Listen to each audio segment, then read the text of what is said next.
It's Willy and DMase here on 102.5 The Game. Happy Friday, everybody. Moving on to another weekend as we get closer and closer to real football weekends. Like the full football weekend. Saturday, Friday night high school, Saturday college, Sunday pros. Monday Pro. Yeah, almost everyday pros these days. But we're getting there. We're getting there.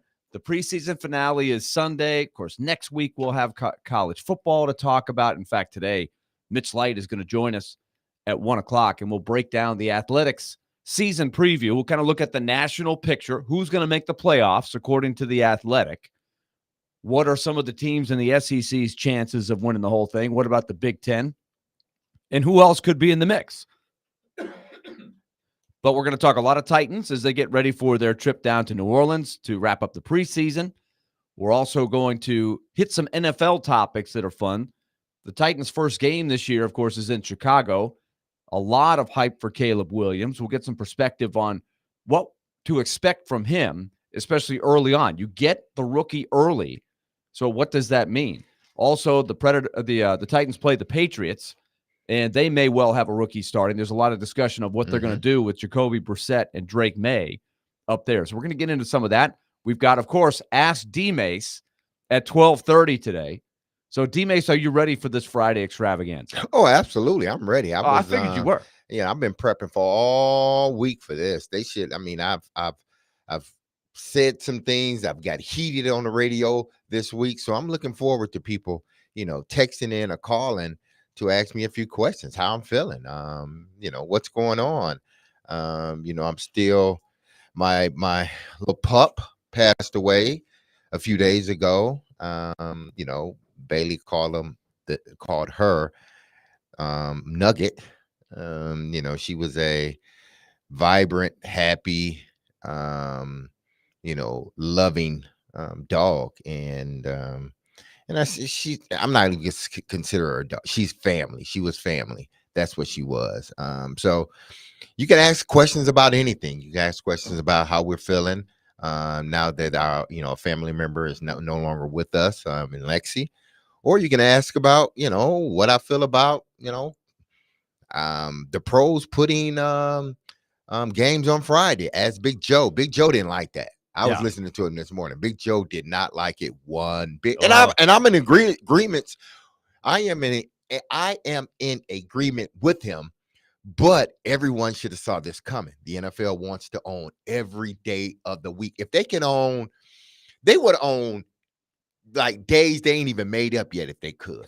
If you went to an 8-day week, exactly. On that day, the NFL would own it. The NFL will own it. I don't know what that day would be called. Call it Monday, Tuesday, Wednesday, Thursday, Friday, Saturday, Sunday, NFL Monday. That's what it would be. NFL day. NFL day, bonus day. Monday. And then back to Monday. Yes. Yeah, there's no question about that. Joe, very protective of the high school night of Friday. It is pretty sacred. No question about it. So, DMase, we've had with what happened with your dog earlier this week and me dropping off the son. Like we've had a lot of stuff going on this week for sure.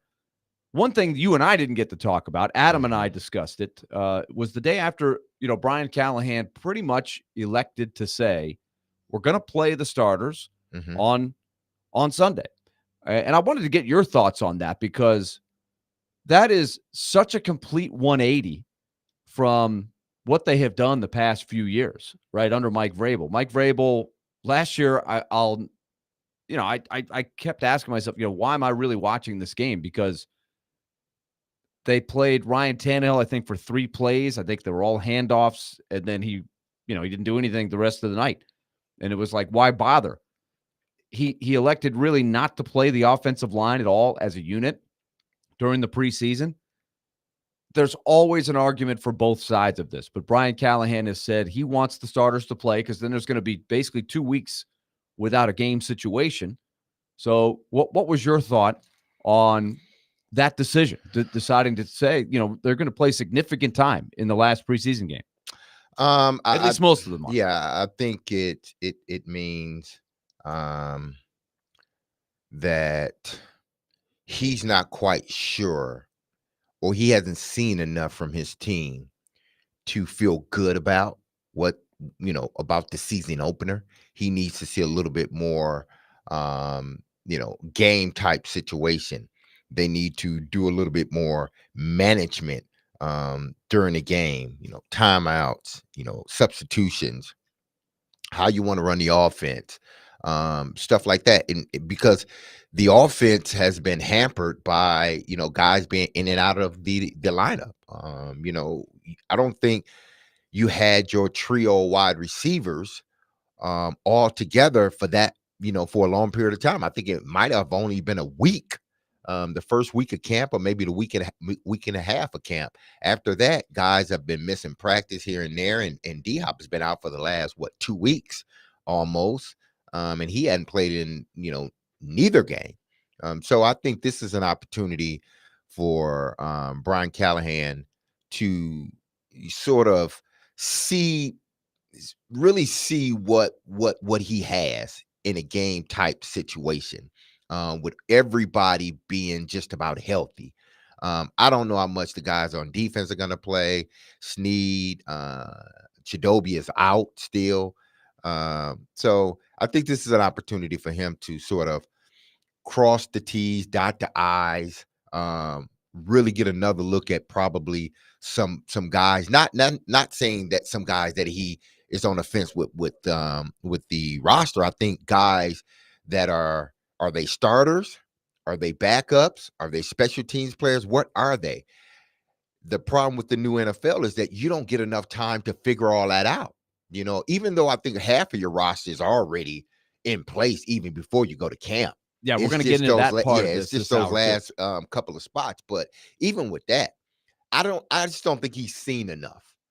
And frankly, I don't think we've seen enough of this team to think, okay, they're going to be a real player. I do believe that if they stay healthy, they have an opportunity. But if you're just looking at them as a whole, as a team, I'm not sure, because I don't think I've seen enough to sway me one way or another. It's a great the topic of, what does this actually do for you when you get a game situation? But I think the more reps you get, the better, especially with an offensive line. The picture's becoming clearer of who the starters are going to be. So I don't think there's a lot of competition for starter spots in this last game in particular. It's more of just having the pieces gel as much as possible. Here's what Brian Callahan had to say about playing the starters in the final preseason game.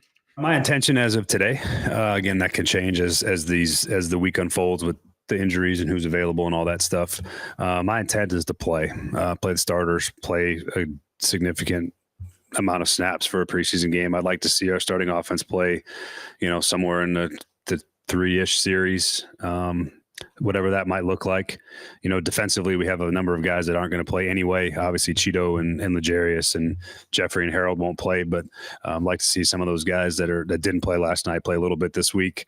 But again, that's fluid at this point, just with nicks and bruises and all that stuff. But I would like to play. I'd like our starters to play. I think we need to. And I'd like to see a little bit more football, because then we'll be off for what amounts to, close to 2 weeks before the opener. So they won't see the field again playing live football. And I think that we need to play. So that was earlier this week. I don't think his philosophy has changed. I'm not sure what the final calls will be with some of the guys that might be, just need a few more days. You don't want to risk making any minor injury worse or anything like that. But so it looks like Dylan Raditz is going to start at right guard. It looks like Nicholas Petit-Frere is going to be the right tackle. After all of the hoopla, it really fell into place pretty early in camp. Camp is pretty much over now. So let's look at the offense. So do you think that the decisions that they've made, do you like how it's coming together with what they've got with their first 11, and then some of the other guys you're going to see? Obviously, they're going to rotate the two tailbacks. You've got the tight end situation. You've got the rotation of the wide receivers. Based on what you thought before camp, now that you've seen camp, where are you on that? Are you optimistic? I'm optimistic from this standpoint. I think if they stay healthy, then they have a shot at, doing some things that people didn't think they could do this season. But that's a big if, because this is a physical sport. So that's a big if. But I am, you talked about the offensive line, and it seems like, pretty much it's set with Radens at guard and Nicholas Petit-Frere at tackle. I am not settled on that. It doesn't feel good because it almost feels as if it was just, I'm not going to say they didn't earn it, but it was almost like, what else do we have? Yeah, nobody else really gave them a push. So I guess we got to go with the guys that have been here. That's a good point. Radens and Nicholas Petit-Frere. That's what it seems like. I'm not saying that's how it actually is, and that's how they evaluated it. But doesn't it seem like that? It's like there's never really been, like, throughout whole camp, there's never really been this talk about real competition on the right side. It was always about wait till Nicholas come back, or we're gonna put Radens at guard. It was never, oh well, he's competing with Brunskill, he's competing with this guy. Yeah. Nicholas is competing with these guys. Retired, exactly. Didn't want to play anymore. He didn't want to play, so that took out a guy out of the equation. There was never really, at least in my eyes, the way I'm looking at it, there was never really a true competition on the right side of the line. In my past history, in my history of being on teams, I'm not sure that's not good, especially when you had an offensive line that has struggled for the last 2 years. I can see if you had two, stalwarts on the right side and there's no competition. Well, there's no competition because these two guys that they solidified their position. They're totally good. Exactly.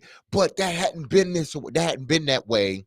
It hasn't been that way with the Tennessee Titans the past 2 seasons. What do you think it says that they're that confident in Radens that they pretty much, as you said, they put him in there and they started working Brunskill at practice as the utility guy, the center guard, backup interior guy. Because Brunskill was the starter. Yeah, he was starting at guard. Yeah. Do you think that bodes well for what particularly Bill Callahan thinks of Radens? Because we know the history of Radens, right? He struggled for a guy that has done what he's done on the field. He's had so much talk on shows like ours, as in 99% of it is disappointment. Exactly. Right? So is he a late bloomer? If he's better than Brunskill, that's got to say something, right? Because Brunskill was the starter last night. I'm not sure if it says much of anything. Because, or does it just reek of desperation? I don't want to say that. I really don't want to go there. But you're telling me Radens beat out Brunskill. Okay. And it's not like Brunskill was this, immovable object at guard and he just mauled everybody. It wasn't that way. There was a bunch of question marks with him. He was getting older and he had his share of injuries. So that didn't, I respect Bill Callahan. He knows more. He has more knowledge in his pinky about offensive linemen than I've ever known in my life. But it just seems like it was, okay, there's no real true competition at guard or tackle. So we're going to go with these two guys. I hope it works out. I think Nicholas Petit-Frere is a good player, or he can be a good player with the help of Bill Callahan. He's shown some things in the past. He just needs to stay healthy. Radens, we know his story going from left to right, and it seems like they found a place for him at right guard. But realistically, did they have to truly beat out anybody to get that?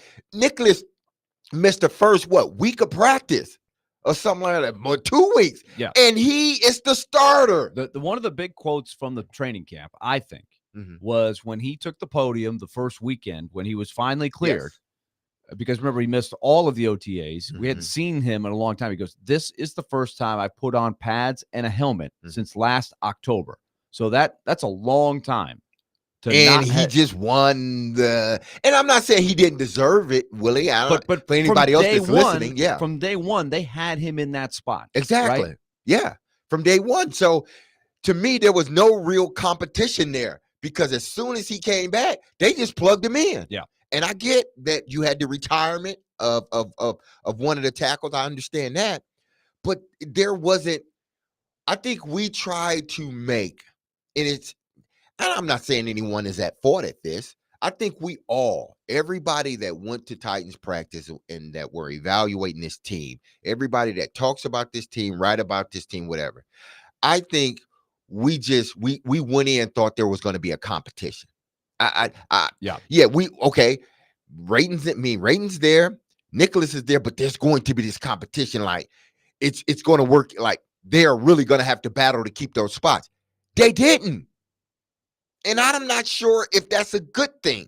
When if you haven't established yourself in this league as a player and you have no one pushing you, I'm not sure that's a good thing. I think time will tell. I'm trying to be optimistic. And as I've said before, Petit Frere is still very young. He's still the same age as a lot of players who are playing college football. He's only 24.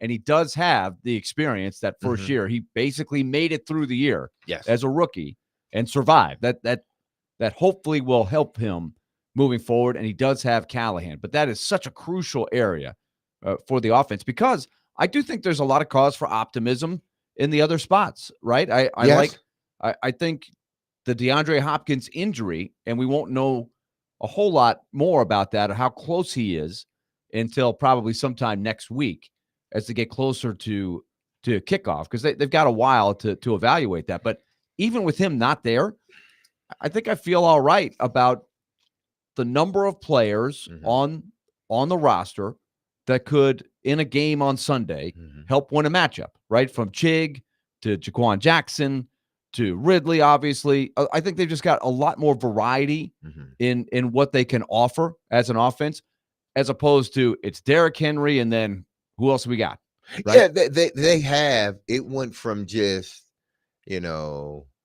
one item on the meal or maybe two items on the meal to now, you've upgraded and you have several. You have like 4 or 5. That's not several means. Yeah, like 3, you go 4. To You got Spanish, 4 or 5. Nick, we need the food connoisseur here. Like, isn't it like the Spanish restaurant, the tapas, you get the little tiny little portions of a lot of different things. Yeah. I feel like that's the Titans offense as opposed to the steakhouse where you go, you don't even need the appetizer. You just get the give me the steak and the mashed potatoes. That's all you want. It's like an Italian dinner for me. I mean, they give you a little bit of salad. They get you the rabbit stuff. And then on the other side, like, the meat and potatoes, that's at the end of the table. Yeah. We'll get to that probably around 8 o'clock. So that's 3 hours away.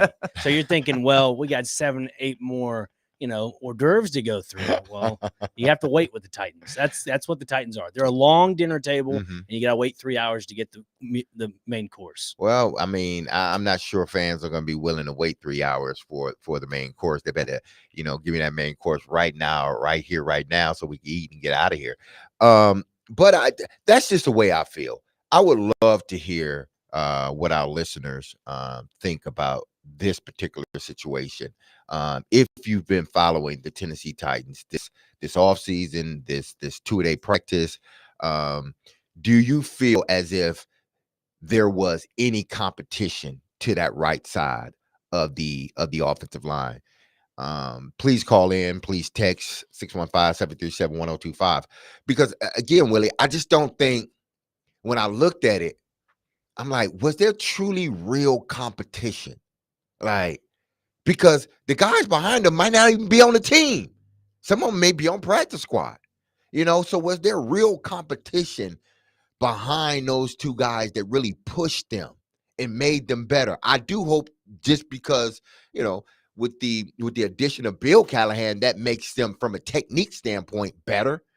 But when you don't have true competition as a young player, is that good? Let's throw that out there. When we come back, we'll also hit on the whole thing that we talk about every time this year. When you watch Hard Knocks or you have listen to shows like this, and you've got people who cover every practice doing the roster. Like I know Jared and Joe, they love to. Here's my final 53, right? Guess the 50.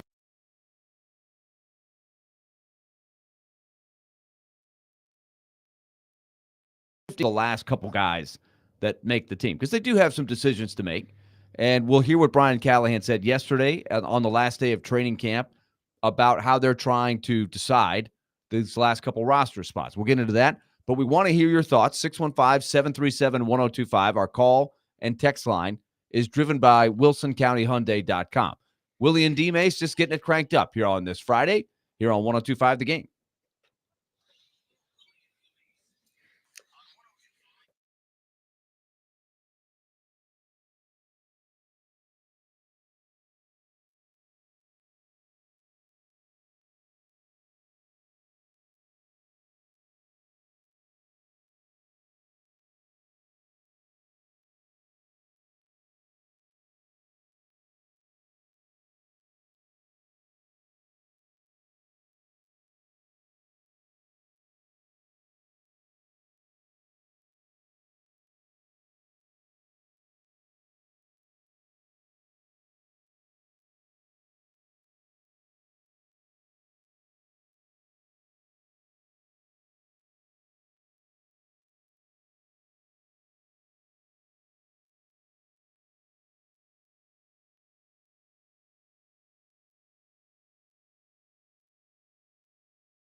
Percentage on it, but when you're evaluating those last couple of spots, how much comes down to what you see Sunday versus what you've seen this last month and a half? It's just a part of the evaluation. So it's a how are they in the meeting rooms? How do they conduct themselves in the building? What's their interactions like with the position group? How do they perform practice to practice? How do they perform when it counts, when there's a game? So all those things matter. There is definitely a weighted emphasis on the game because it's football. You get to see them actually go make plays and see if what you see in practice translates into a live action football game. And so it's a totality when you're looking at making a roster cut. It's very rarely based on one game. Most of the time there's going to be quite a bit of input from the entire course of the offseason and training camp. So, but the games they're important. So you want to see guys play well. So there's some philosophy of Brian Callahan on how much value the last preseason game has. Willy and DMase coming at you from the Busy Bee Plumbing, Heating, and Air Conditioning Game Nashville Studios, home of the $99 yearly Beehive membership, where the buzz is always about great service. I'll bet you, and I enjoy the preseason broadcasts. Most preseason broadcasts, I guarantee you, the last broadcast, the opening story will be There are roster spots on the line. How many times you heard that, right? All the broadcast. The final few roster spots are on the line tonight. You heard Brian Callahan said, yes, it's a piece, but it's the big picture. So I'll ask you, you kind of lean a different way, I think, DMase, than some on how much is actually on the line, right? You got to try to pump up the broadcast. You want to give people a reason to watch, especially if the starters aren't watching. Now, Corey Curtis and the crew, Charles Davis, and I forget the name of the guy that's doing their games. He's doing a good job, I think. The new guy that they're having do the play-by-play. Is it Burmeister? I think that's right. Burmeister. Played a little QB, I think, in the day, so has good knowledge of the game. I always like that from a play-by-play guy. But the fact that the starters are playing will help them do a broadcast that has a little more meat, gives more people a reason to watch, because people are going to want to see Levis and see how the starters do in that small window. But how many roster spots do you really think are on the line in this game? and in a given year, right? You kind of sometimes think they've already made their mind up on just about everybody. Because I think they asked Callahan how many spots. He gave a little higher number than I thought. I think he said between 5 and 10. I don't think it's that many. Now they've increased the roster from 52 or 53 to what, 57, somewhere around there, or 55. I think they added a couple of more, then they added a bunch with the practice squad. My experience is this: going into camp, I'm talking 2-day camp, there are roughly, if you have no, because now free agency has already happened, the draft has already happened. So, you figure at most at the start of camp, there are probably 10 spots that you can go one way or the other. And some of it is because of injury, potential injury, or injury to guys that, may not come back fully healthy, and you sort of look at them and they just don't look the same, and you figure, okay, that's a spot we may have to reclaim during camp. That's a spot we have to add somebody to. So I'm thinking there's probably about 10 spots, 7 to 10 spots. But I think after, and it may not even be that many really, but I think after the first preseason game, let's say that, and after the first joint practice, there are maybe less than that. Let's just say 4 spots open, 4 or 5 spots, because by now they've seen, guys in a game. They've seen guys in these joint practices. They really getting the makeup of these guys, because they're really looking at those rookie guys that they can keep for cheap and play special teams. And if they can play offense or defense, that's an added plus. If they're not your first or second or third round guy, I think guys below that they're in their mind, they're thinking either they got to show them something in camp for them to elevate them past the special teams unit. Because I think they're thinking more than likely these young guys are going to be core special teams players eventually, at least that first year. So out of all your draftees you may have, in your mind, you're thinking at least 4 of these guys have spots, and we know pretty much who those 3 or 4 are. But then as you start to get in camp, I think guys start to truly, if they continue to progress, then they're not looking to replace them, or they're looking, okay, that's a spot we got already. So when it comes down to it, the last game or the last preseason game, there's probably 3 spots that they're thinking we can either keep this guy, or if another guy pops, then maybe we can slide him in. Because you said this, I think it was yesterday or day, sometime this week. Those spots are guys that, are they really going to impact your roster, during game day? You hope that they don't. Well, everybody counts, right? Yeah, everybody counts, but are they going to be critical into winning and losing? Yeah, exactly. I think are they going to play minutes? Too much is made of that. Exactly. Are they going to play minutes? More than likely, those last 3 guys are not playing minutes. They're not. They are guys that may get on special teams, or guys that you just want on your roster just in case? They've shown you enough. You want to see how they progress in your system, how they develop in your system. Not that you want to use them this year, but that you want to develop. And you don't want to put them on practice squad because maybe you think someone else is going to come in and add them to their team. So this last preseason game, there may be 2 spots that they are thinking about. Is it this guy or is it that guy? They already know the 2 guys or 3 guys that they want to fill that spot with, but who's going to take advantage of this last game? Who's going to make a pop play this last game to put themselves over the edge, whether it be on offense, defense, but then I think more importantly, special teams. Who's going to pop on special teams? Which one of these last 3 guys are going to pop on special teams? That's going to help their evaluation at the end. But it's not like they're still sitting there and saying, man, we got 10 spots to fill. How are we going to fill these spots? Because even with the last 3, you may make the team cut day Monday, but by Monday afternoon or Tuesday, they're bringing in somebody else from somebody else's team that got cut, and they're replacing you and putting you on the practice squad. So it's not a guarantee that you've made the roster, even after they've made the cuts.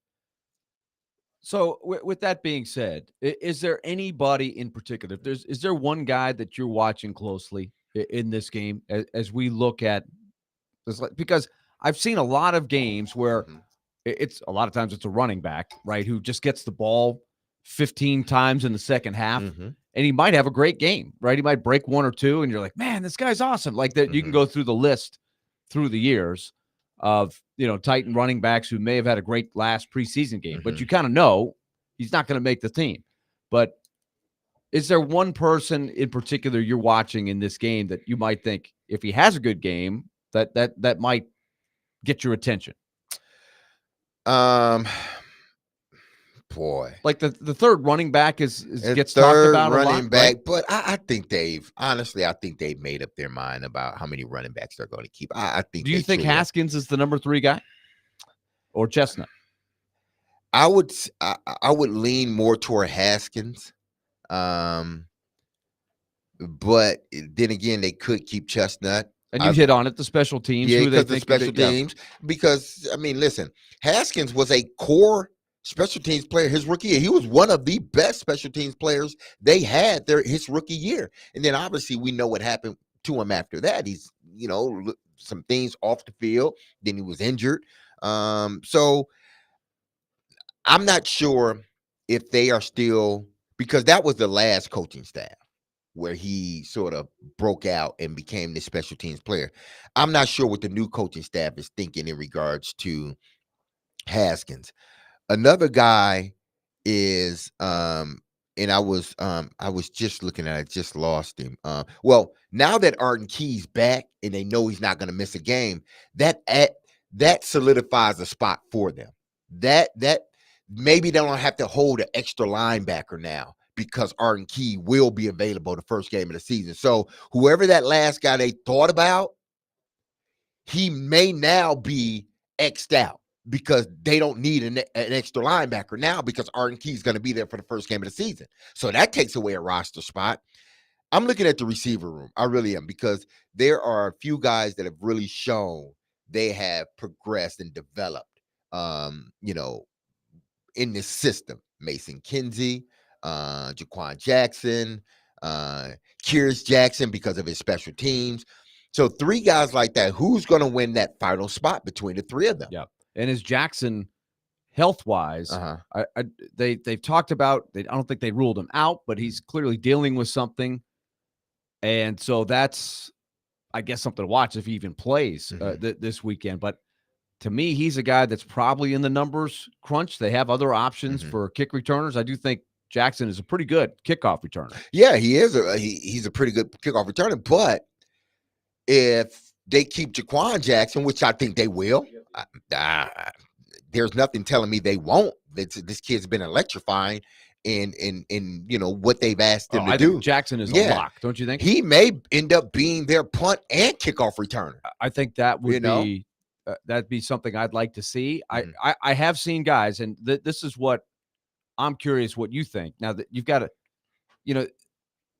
I've seen guys look very comfortable returning kicks in a preseason and in practice, but then you get in the real game where maybe the weather's not perfect. It starts to get cold or windy, and all of a sudden you drop one, and it's a totally different story. That happened to Kyle Phillips.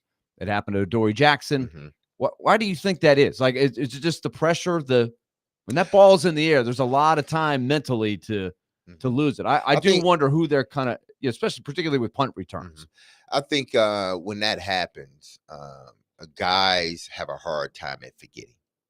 Guys, for whatever reason, guys have a hard time at forgetting about bad plays, because they feel, this is my one shot to make an impact on the game. And if you fumble the ball now, everybody's looking around like, man, should we get another punt return? And you're looking like, then if they put you out there again, now you're tense and you're stressing because you don't want to mess up. You're in your mind, I just want to catch the punt. I just want to catch the punt. I just want to catch the punt. You may catch the punt, but then I've seen guys do this. They're so worried about themselves catching a punt, they fair catch.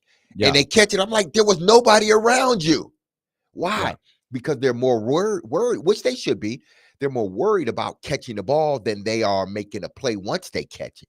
It all has to go hand in hand. Do we think Jackson is the guy to start with? I think Jaquan Jackson is. I like how do you Kearis Jackson. Yeah. I like Kearis Jackson as a returner and as a guy that possibly on the receiving end. Not to say I would put him in, the fourth guy, the fifth guy. He would sort of be that last guy.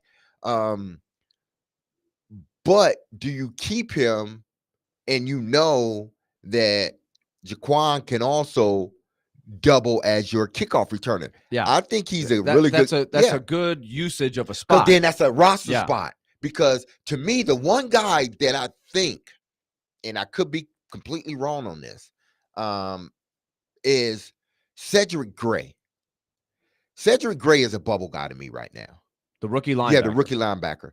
Because he's been injured and he hasn't been able to show, how good he is as a player. He's behind the 8 ball right now. He's a guy that is a bubble guy to me. He's a guy that I look at and say, okay, I want to see what he does in his last preseason game. Is he going to be a pop guy or is he just going to blend in with everybody else? Because if he blends in with everybody else, then he may be a practice squad guy. Even though you drafted him, in the 4th round, somewhere around there, he still may be a practice squad guy.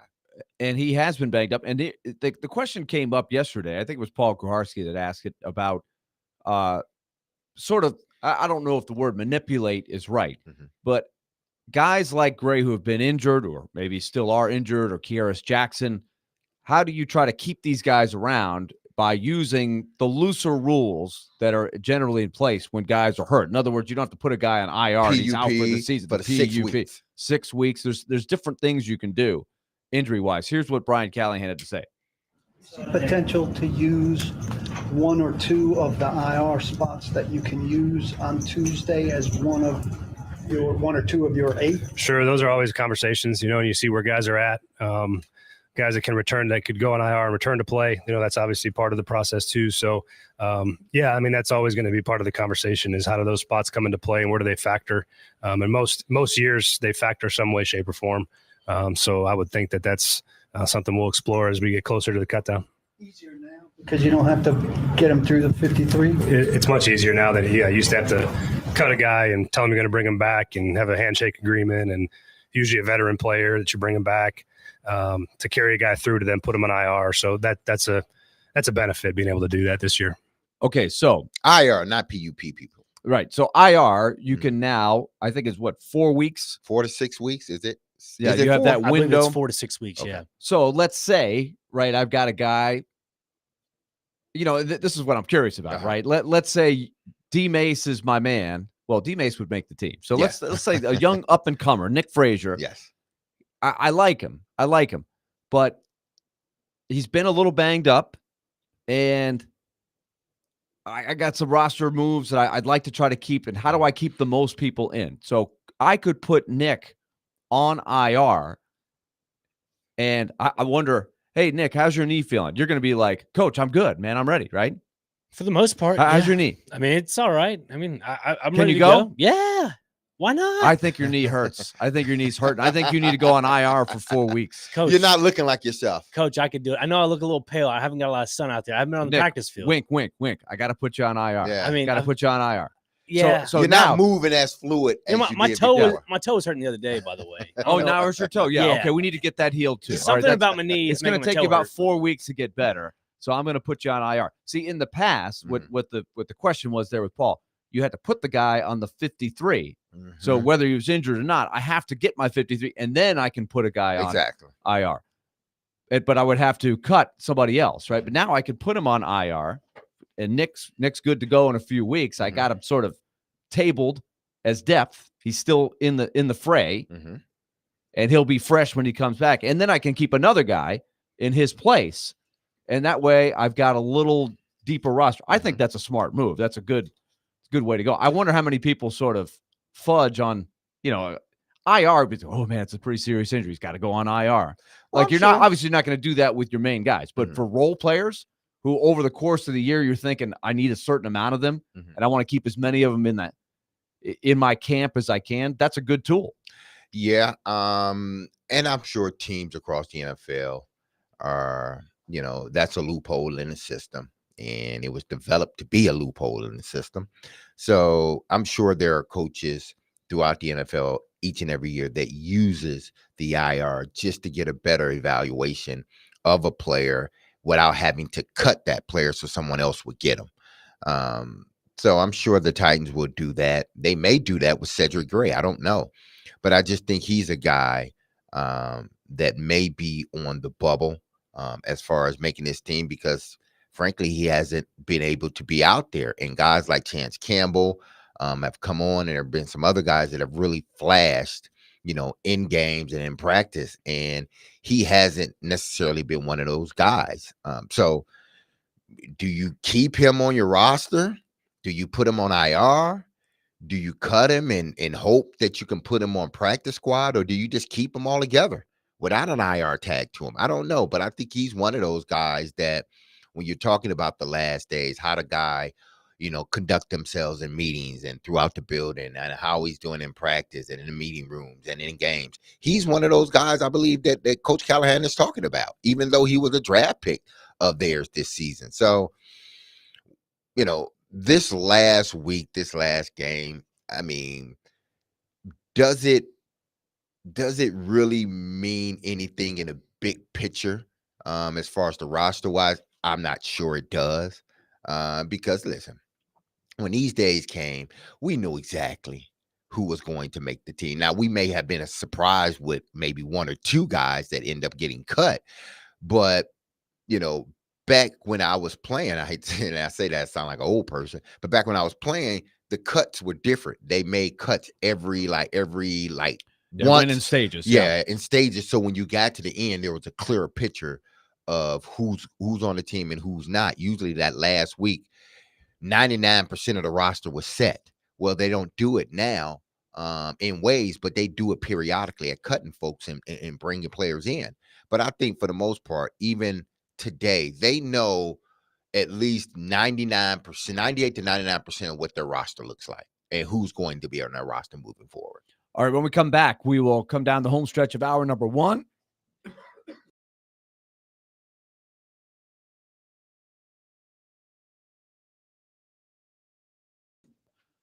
To look at, and also the matchup. We'll take an early look at what's materializing with Caleb Williams and Chicago. What a big game to start the season, trying to set the tone, new coaching staff, new outlook, and you're playing a team that's got a brand new rookie quarterback, first pick in the draft. That's such an intriguing matchup on the first Sunday of the regular season. We're going to talk more about that at noon.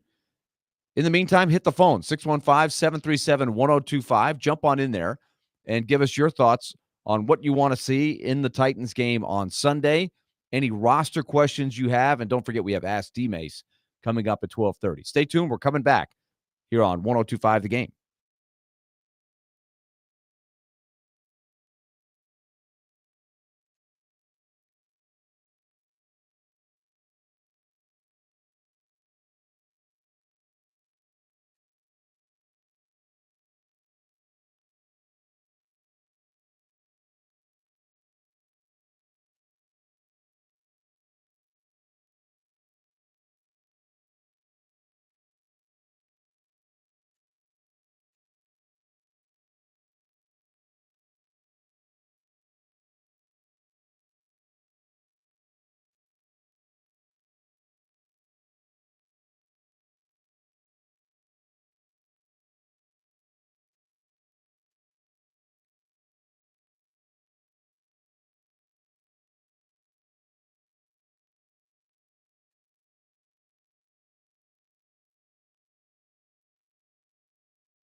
Moving down the home stretch of hour number one, Willie Donick, Derek Mason, Nick Frazier here with you.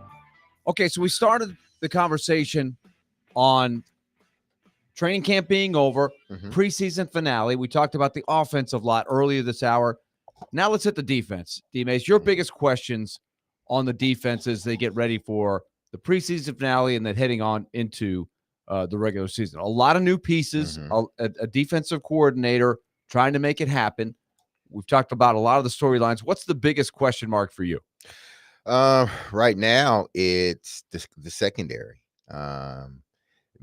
Because, Denard Wilson talked about when he first took this job, he talked about this team communicating basically to a level that it's just nauseating. This defense is all about communicating across the board because it's going to be an aggressive, free-flowing, fast-moving, attack style type of defense, physical defense.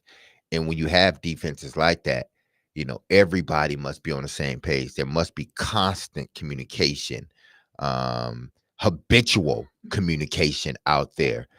Because if because of the way they attack, if one guy misses his assignment, that could be a house call. And I've seen it happen with Baltimore Ravens teams because they're so aggressive. So I look at Awuzie and Snead.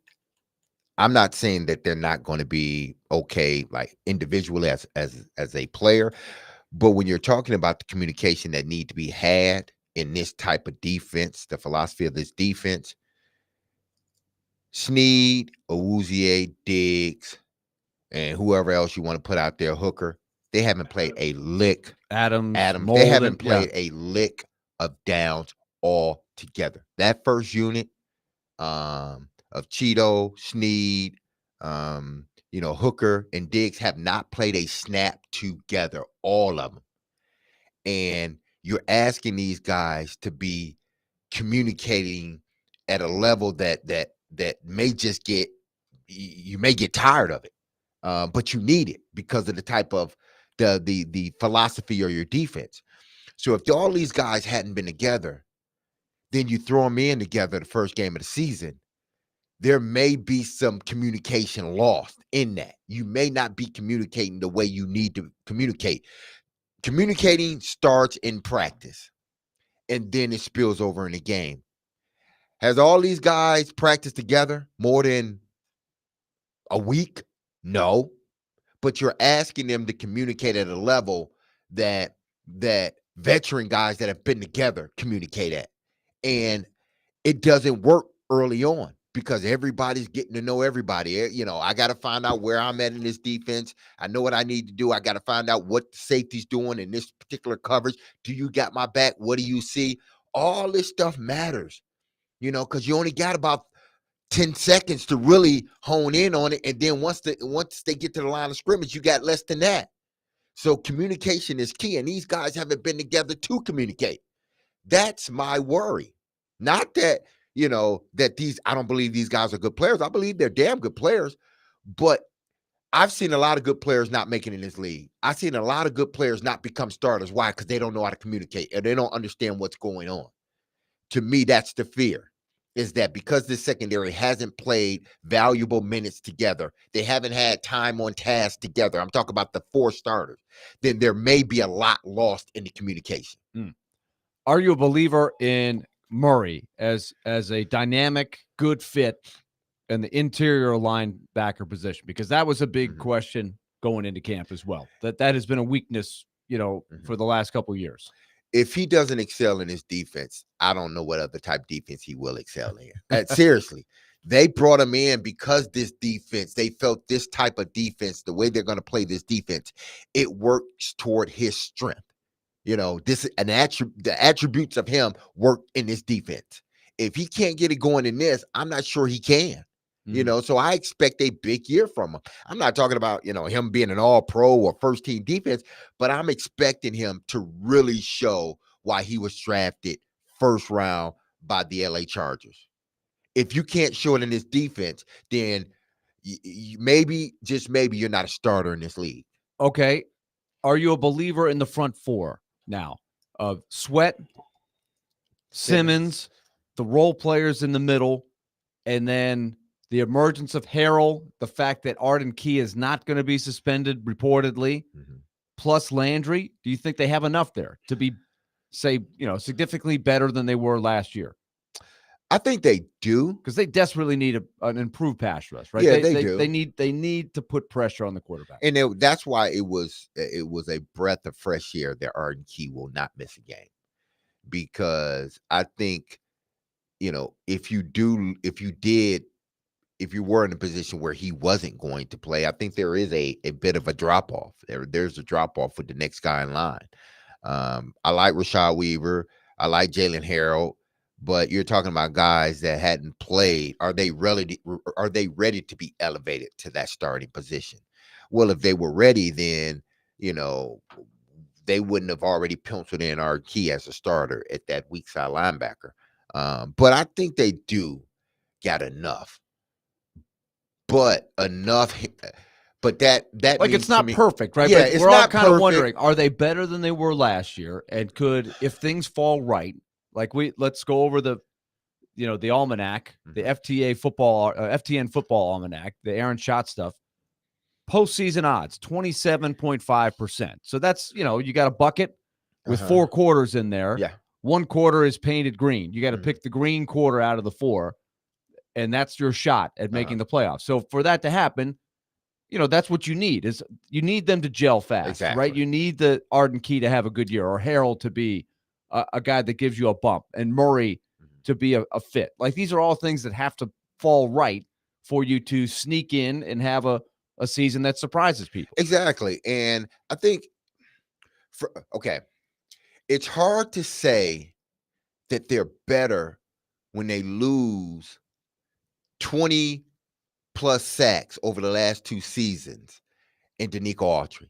So you take Danico Autry out of the equation, and you take Aziz out of the question. I liked Aziz as a player. He was a hunter of the football. That's just what he was. If he could have had that part of his game without the extra penalties, exactly, and he had too many of those, then I really would have liked it. Exactly. So you take those 2 guys off the defense. I'm not saying at this particular moment that they're better. I don't know if they're better. I will know if they're better once they really get into the season. And a lot of it hinges on how well or how high the motor is for Sweat. If Sweat's motor's high, and we know Jeffries his motor's high, you got those 2 big fellas in the middle pushing, and then they won't miss the Danico Autry so much, because now we're going to get those sacks from other people that we miss from Danico Autry, or we're gonna get that ball hunter that we missed from Aziz. We're gonna get it in the Murray, So I think they have good guys in place that they will be a better defense or a better front 7 than they were last year. But it's hard to say it when I haven't seen it in a game that means something. With Harrell, not with Harrell, but with Simmons and Sweat together in the game. They haven't been together in the game. They've been together in practice, and we've seen how it looks. The theory looks good. The practice looks good. Exactly. But we've got to see it in a game. Absolutely. All right, let's duck in one quick call on our call line driven by WilsonCountyHyundai.com. Kyle, welcome in. Hey, guys. Sorry, I'm on Bluetooth, so I might not sound too well, but here goes. With Jertavius Jackson and NWI doing what he does, and Burks keep getting hurt, man, do they surpass him in the depth chart of the receivers? These coaches can't be relying on Burks if he's just going to go down every other day in practice, and the games are just more violent. So okay, hey Kyle, we're short on time, so we're going to answer this on the other side. Okay, we're going to come back and lead off the answer to this question, but it's a good question. It is. Well, let's get DMase, and I want you to do it by role, right? Who's going to be on the outside? Who are the slots? How do you see it? And try to answer his question. And by the way, Burks, he's been banged up. A lot's been made of it, and you're always worried he's going to get hurt. he's not hurt Yeah. right now, right? He's okay. He's For okay now. now. Just Yeah. knock on wood. We want to wrap him in the bubble wrap sometimes, but he gets up slow. He looks like he's 50 years old after a play where he hits his hip. He's like, oh, my hip. He sound like me limps sitting back to the down. huddle. Yeah. But he gets back in there. He's been all right. Knock on wood. We're coming back with hour number 2 of Willy and DMase. And don't forget, Ask DMase is coming up at the bottom of the hour. We're really going to get cranked up on our phone and text line. So stay tuned. We're coming back.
Willy and DMase, hour number 2. Don't forget, at the bottom of the hour, it'll be Ask DMase on our phone text line, driven by WilsonCountyHyundai.com.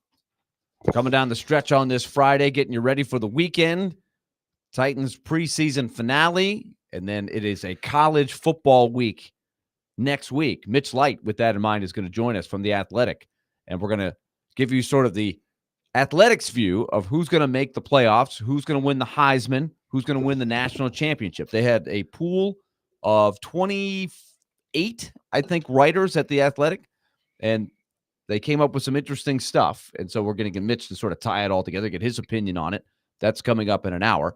But we had a good call from Kyle right before the hour ended, and he wanted to know what's going on with the wide receiver. So let's look at the depth chart. And DMase, I want to maybe we can get the wide receiver translator out here, because it's not just wide receiver. Everybody's got where they play. We talked about the X and the Z, right, in the past. So let's do the depth chart, but let's go next level and not just say so-and-so plays wide receiver, because Jaquan Jackson's role is not going to be, say, quite the same as Calvin Ridley, right? Nick Westbrook-Akine is not quite the same as Traylon Burks necessarily, right? So how do you see it? Can we run it through?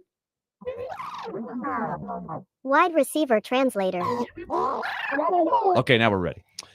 How I look at this wide receiver room working itself out, the easy way, which we're not going to discuss, but the easy way is just to name all 6 or 7 guys that we think would make the roster. But that's too easy. That's not doing your homework, really. That's just looking up a problem and saying, okay, this is the answer, and writing it down. No, we want to work the answer, Willie. So at the Z receiver, which is the guy off the ball, normally he's to the strength of the call, Calvin Ridley. I think many people knew that. The H, so that's Z. That's Z. The H, which is the slot receiver, that will be Tyler Boyd. So right. Tyler Boyd can line up to the strength. He can line up to the weakness. He can line up on point, trips. It don't matter. And then the X would be DeAndre Hopkins, a guy that's typically away from the formation, a guy that's on the ball. You're not moving the X around much. So that's what you have. You have Ridley at the Z. He's off the ball to the strength side, majority of 99% of the times. DeAndre Hopkins, he's at the X, which is away from the strength of the call, on the ball. And then Tyler Boyd will be the H, or F, whatever some teams call him F. Whatever the terminology is, but that's basically the slot guy, right? The slot guy. So okay. he's a movable object. He can line up to the left, he can line up to the right. It doesn't matter. To the strength, away from the strength. So those are the 3 veterans that we knew in the summer. Where exactly. Once they signed Boyd, these were the 3. That's set. Those were set. But of course, DeAndre Hopkins is injured. Yeah. Right now, questionable. Let's say for the first game. So right now, who do you have as the X in his spot? I got Traylon Burks as the X in his spot. Traylon Burks moves over because at first he was just the guy that needed to learn all positions, and I think I explained to everyone why I thought that was the case, and it has come to pass. Traylon Burks is a guy that they wanted to learn all positions. Why? Because he would more than likely be the guy, regardless of how you have the depth chart set on both sides. He would be the guy that goes in if someone comes out. If Ridley comes out, Traylon Burks would be the guy that goes in, not Nick Westbrook-Akine. If DeAndre Hopkins goes down, which he has, why do you think Brian Callahan said now he's playing X? Because he was always going to be the next guy. If Ridley was out, they would have put him at Z.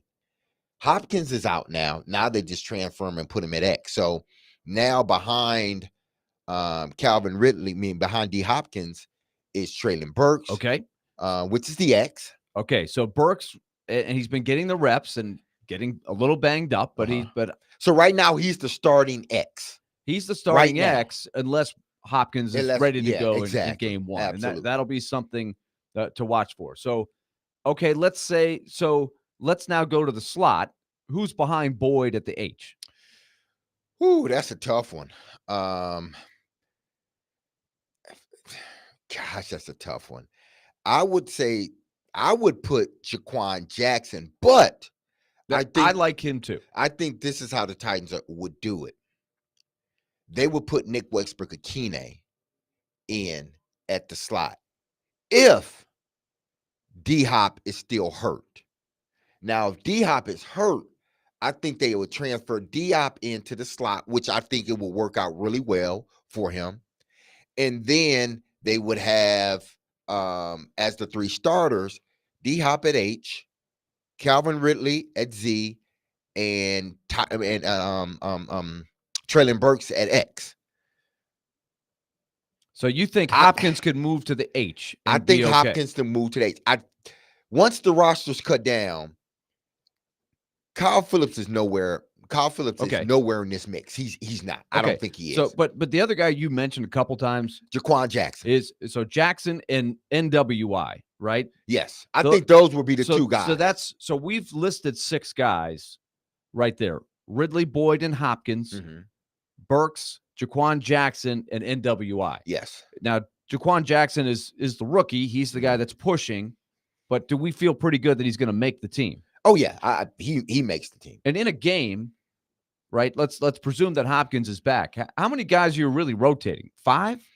Can you get 5? Can the 6 be kind of a wild card in there? Like if Jackson is the wild card 6 that you spot a little bit? 6 is possibly a guy. He has to play a key role on special teams. That's 1.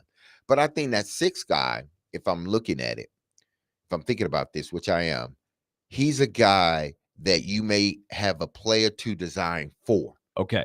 And that could be perfect for Jackson. Exactly. That you bring him in the game for those 3 to 4 plays that you may have to. I do believe this. They're going to have 3 to 4 plays designed for Jaquan Jackson for the opener. I'm not talking about for this last preseason game.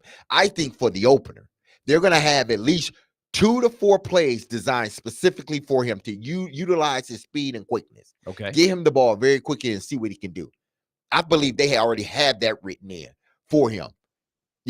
So he's going to be a guy that they can use both special teams wise and sparingly in the offense. So that's why I have him penciled in as the backup to Tyler Boyd if he goes down. But I think the first guy they would insert in there, they'll just shuffle around the deck a little bit. I think they would put Hopkins inside, Burks outside, have Ridley outside as well, or they may, leave Hopkins outside and put Nick Westbrook-Akine or Jaquan Jackson. But if you want to have if you want to have the best 3 on the field in your mind that can pose the biggest threat to teams, what you would do is slide D-Hop in the middle, Calvin Ridley, and Burks. That's what you would do. That one I really hadn't thought about is that if Burks takes off, I mean, it takes off as a if he just shows that he's I'm consistent. not saying he's going to turn into Randy Moss, okay? But if he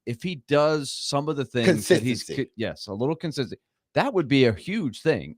Now this wouldn't be good for Tyler Boyd, but if you had your best 3 out there, your most talented 3, D-Hop in the slot with Burks at the X and Ridley at the Z, I hadn't really thought about that trio, but that might be your most talented 3. If you believe that Boyd is not quite the same player he was 5 years ago, that he's just a steady slot guy, you know what you're going to get, but his production is diminished some over the last but years. I don't think they're going to move Boyd out of that position unless he just plays horribly or he gets injured, because I think Boyd is the glue guy.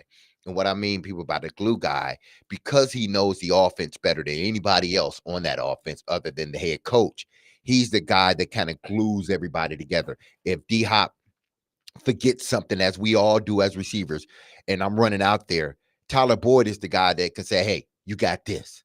Or if Ridley forgets something, Tyler Boyd can always, as we're running out, hey, Ridley, you got this. So now he's an extension of the quarterback and the head coach. So I don't think they will move Tyler Boyd out of that slot position unless he's just playing horrible or if he gets injured. If he's playing okay, they're going to leave him there because of critical moments in the game. He knows this offense in and out. He knows exactly what to do in those critical moments. Okay, so NWI, can he comfortably play any of the 3 spots? NWI is a Swiss knife. He's kind of a Swiss Army knife. The Swiss Army knife, the utility man. So that's something.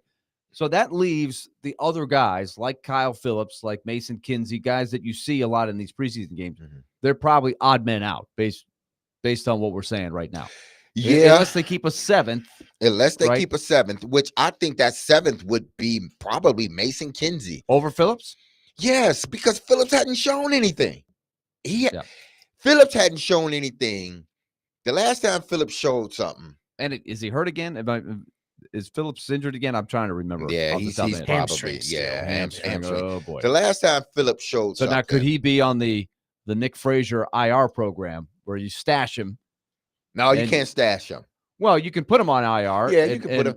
But I would, a guy like him to return in 4 weeks. I wouldn't put him on IR, Willie, because I know what he is. You just rather cut him? Yeah, I just rather cut him and put him on a practice squad, or just cut him and, allow him the opportunity to go to another team. Sorry, Kyle. There's no room in the back seat. All right. Exactly. Like, you got to go, brother. There's another car over there.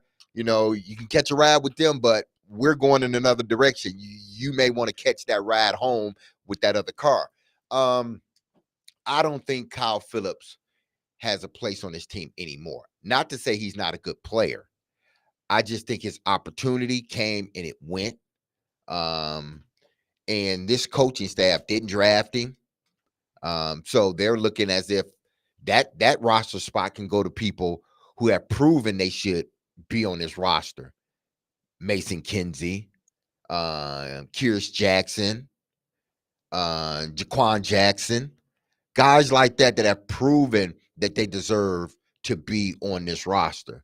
He's just been too injured for any true evaluation. He showed promise early in the first game 2 years ago. What was it, 2 years ago? He showed promise.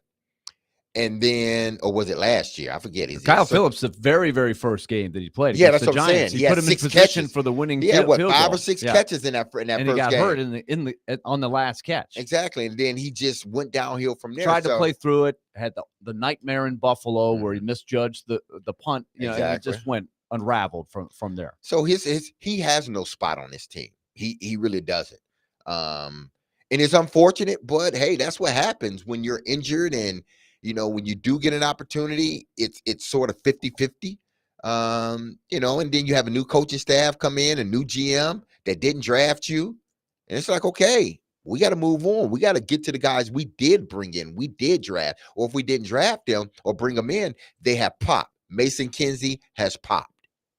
I would take Kinsey over Phillips. I'm not saying Kinsey's going to make the roster, but I would take Mason Kinsey over Kyle Phillips. I'm thinking Mason Kinsey will be the trusty, rusty, put him on the practice squad, keep him for a rainy day, and you'll need him at some point if injuries hit. And of course, we've already had 2 or 3 smart Alex. And you expect this, right? Oh, you guys are forgetting that Traylon Burks is going to be injured by the first game anyway. Like they're just people that just don't believe he's going to do it. I get it. Like the skepticism is well deserved, but he's been hurt he's been more hurt than injured.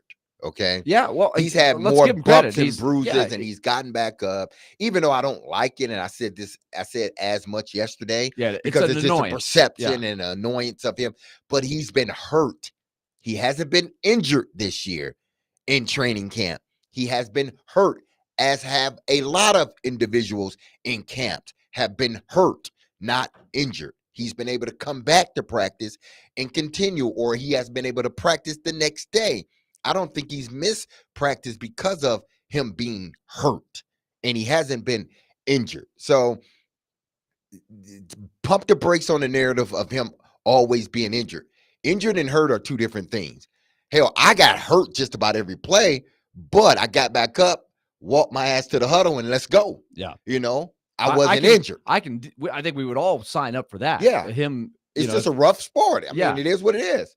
If he just gets to that point and doesn't have the severe, like he's had some significant, but it's the things. Perception. Right. It's the optics of it. Yes. The minute he goes down, what does everybody do? Hold their breath. Oh my goodness, is he gonna get up? Then he gets up. That's why I said, Trina, if you can get up, if you in your mind once you fall, if you can get right back up, get up and walk off and walk somewhere and deal with it then. Okay, crazy, maybe not a crazy question, but can you at the X, right, have a situation where D-Hop and Burks each get enough reps there if they're both in there. Because obviously if one's hurt, you play the other, all of that. And you got NWI as your next guy in there that can fill. But in a perfect world, you have all these guys. I don't know how many games that will happen, right? We got to have our questions, top 10 Titans questions. How many games are these guys going to play? But if you had Hopkins and Burks on week 1, could you play them both at the X and get them enough reps, opportunities, etc.? Yeah, I'm going to tell you how this is going to work, people. Listen to me very, very carefully, okay? I'm going to tell you how this is going to work. But it does predicate on Treylon Burks consistently showing them something. This is how it's going to work, people. Is that right now, DeAndre Hopkins is the starter right now. If he's healthy, he's the starter. They're going to sprinkle Treylon Burks in, try to give him some catches or whatnot. If Treylon Burks shows the consistency that they're looking for, mark my words, you're going to start to slowly, as the season goes, you're going to start to see them both in and out of the out of the lineup. Not starting. Hop will always be the starter, but I'm talking about in games. You will start to see them percentage of plays. Exactly. They're going to start to see them rotate more. Or, like you said, does Hopkins have a little bit more of a package in the slot? Absolutely. So we can move over. That's what they're going to slowly start doing, because that's, in actuality, in their minds, that would be the best case scenario for them. You're looking for long-term people. Exactly. Is that Treylon Burks, and I know it's a big question mark, and I get that, people, but I'm just telling you how this thing works. I'm not telling you it's going to be that way. I'm just telling you how it works. If he shows that he can consistently stay there and he's making plays for them, by the middle of the season, you will see those guys interchangeable. You're going to see Burks in the game. You're going to see Hop in the game. You're going to see Hop come out of the game because they want to go deep with Burks. You're going to see Burks come out of the game because they may want to do some red zone stuff with Hop. You're going to see Hop transfer in the middle because they want to have their best 3 out there and go in red zone situations. Not to say that Tyler Boyd isn't, but they're looking at it from a different angle than what we are. So I'm telling you, people, if Treylon, which is a big if and question mark, if he shows consistency at that position, matter of fact, if D-Hop isn't back full, ready to go by the first game, and Treylon Burks shows consistency that first game, it will start very early when D-Hop come back. You're going to always see them two coming in and out of the game. That's just the way it's going to be. Why? Because you got a younger version of a guy that has put up millions of yards in this league and has been just a tear for so many years. He's a Hall of Famer. But as you start to get older, they're looking for that next young guy to come in and help the offense, move along. That's how it's going to be. But the big question mark is he going to be consistent? Okay. The wide receiver translation of the depth chart right now. That leads us into Ask DMase. We've got a couple of you already on the line, but join in. I want to get this thing cranking. 615-737-1025. Any kind of football question for DMase, or pop culture, life question, summer question, whatever you got. Back to school question. You hit the phones, driven by WilsonCountyHyundai.com, or text 615-737-1025. Ask DMase is coming up next here on the show.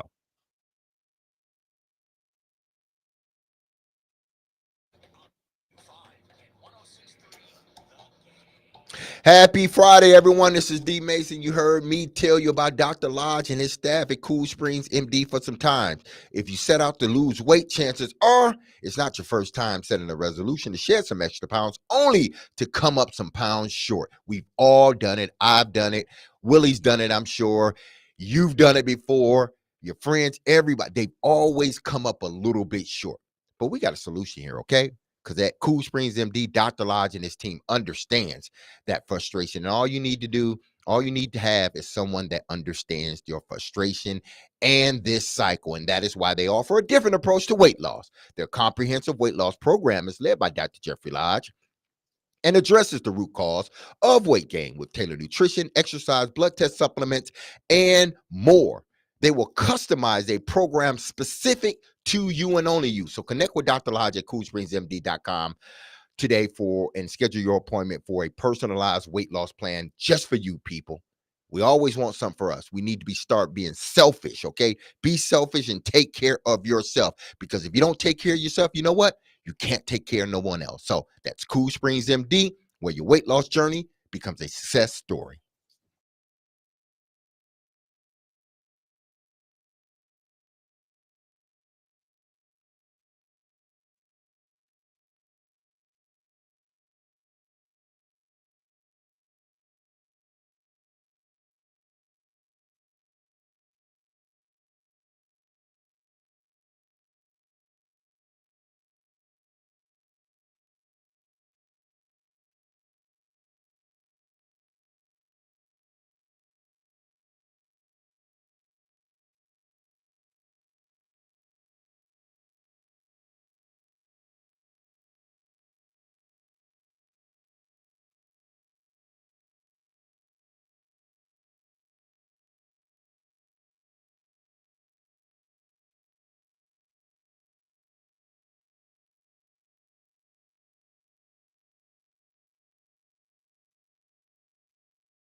DMase. He played 15 years in the NFL. Quick throw.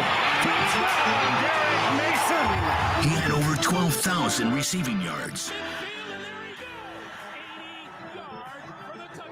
And now you can ask him anything. Have a question about football or life?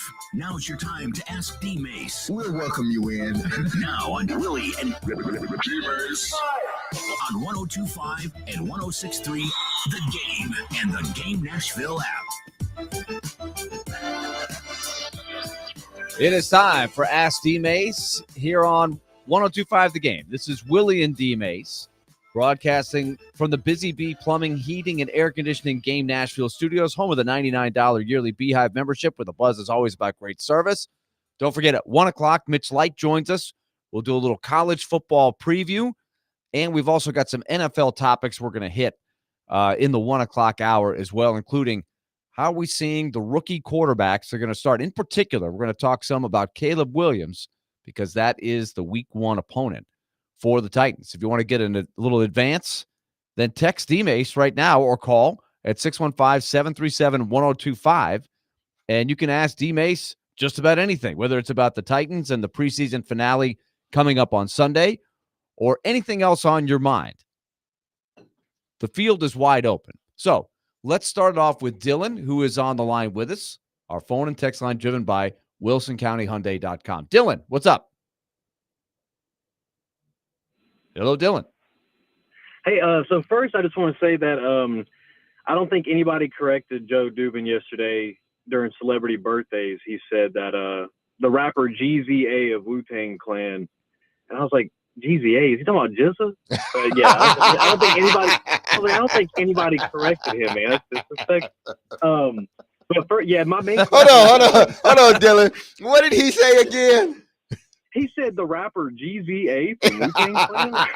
Oh my gosh, man, come on. I do remember in the early days of the internet, my colleague George Plaster had a read about a new thing, and he wasn't sure what it was, but it had to do with the internet, and he said, and you get free Wi-Fi.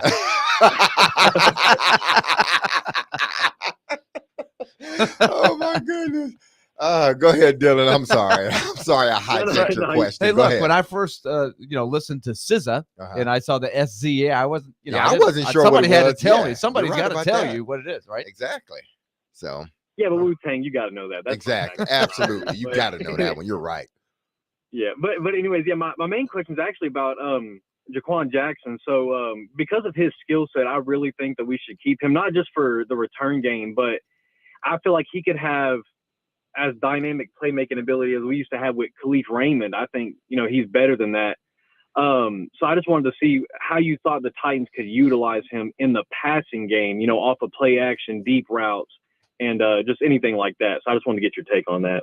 Well, thank you, Dylan, for the call. I'm high on Jaquan Jackson, not just because his ability to return kicks, because it's doing a damn good job at it.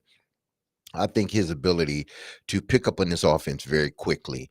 That's one thing that I do admire about players that can, especially rookie players that can come in and absorb and regurgitate the playbook very quickly. That means he's highly intelligent, and that he's just a student of the game. He loves football, that he's going to put in the necessary time to make sure he knows everything. So when they put him out there, it's like he's been out here in this offense before. And that's basically how they've raved about him.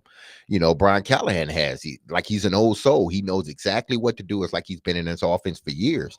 Not only do I like his return skills, but I like him as a slot player. I think they should. And I shouldn't put him in a box like that. I like him as a receiver, period. I think you can put him outside. You can put him inside. He's quick enough. He's fast enough to get off the line of scrimmage.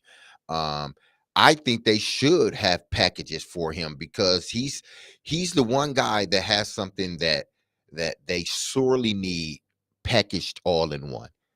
That quick, short burst, short space quickness that he has. You don't see that on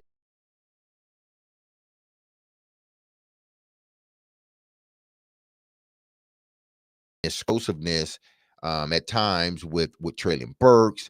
But beside those two guys, you know what D-Hop is. He is what he is. Tyler Boyd is the same. He is what he is. But Jaquan Jackson has that, what you see in other young receivers on other teams, that quickness, that explosiveness, and that ability to be a home run hitter. I do, and I hope they do have, plays specific to him once the season starts, because you can put him inside, outside, but I think it will be a lot of motioning with him to get the defense to declare, to get him some open space, get the ball in his hands, and then let that kid do what he does best. There's so many things like that, with Burks and Jackson and Boyd. There's a lot of things. I just wonder if Callahan can tie it all together. It's such an interesting good thing. And then can Will Levis tie it all together and find the right guy, right? Cincinnati has sort of had a guy like that last year, and I'm trying to remember the kid's name. He's a rookie guy last year. They end up catching a lot of balls, obviously, because Chase was injured. T. Higgins was in and out of lineup a little bit. But let me look at this. Let's go to the next question. Yeah, so you're a very popular guy here, DMase. People have flooded the text line here. Let's go to Matthew in Nashville. DMase, are you buying the Missouri hype that they're a 10 or 11 win team and are going to make a run in the playoff? I think Eli Drinkwitz has succeeded too quickly and has experienced what I call the Butch Jones effect. Remember the old Butch Jones effect? Come out of nowhere in 2023 after 3 years of bowl games to beat 2 top 25 teams, get a new New Year's Six bowl last year to 2024 having playoff expectations. They are kind of a popular sleeper pick. We're going to talk about them at 1 o'clock with Mitch. But what are your thoughts on Missouri? Are you buying the hype? Missouri, I'm not sure. I don't know. I know they've had some transfer to come in. This is supposed to be, I don't think their schedule is a daunting schedule. But the SEC, it's packed. I mean, it's top heavy this season. And I'm not sure, based upon, what I've seen of Missouri in previous years, I'm not sure the gauntlet for them isn't too tough. You see what I'm saying? Yeah. Even with their schedule, I don't think they have one of the toughest schedules. Playing to with my expectations knowledge. is big. Coming out of nowhere. Well, their is expectations right? is for them, and everybody's looking for them to, make some noise in the SEC. Just like everybody's looking for Ole Miss with what they've done with their transfers. They're looking for them to make some noise in the SEC.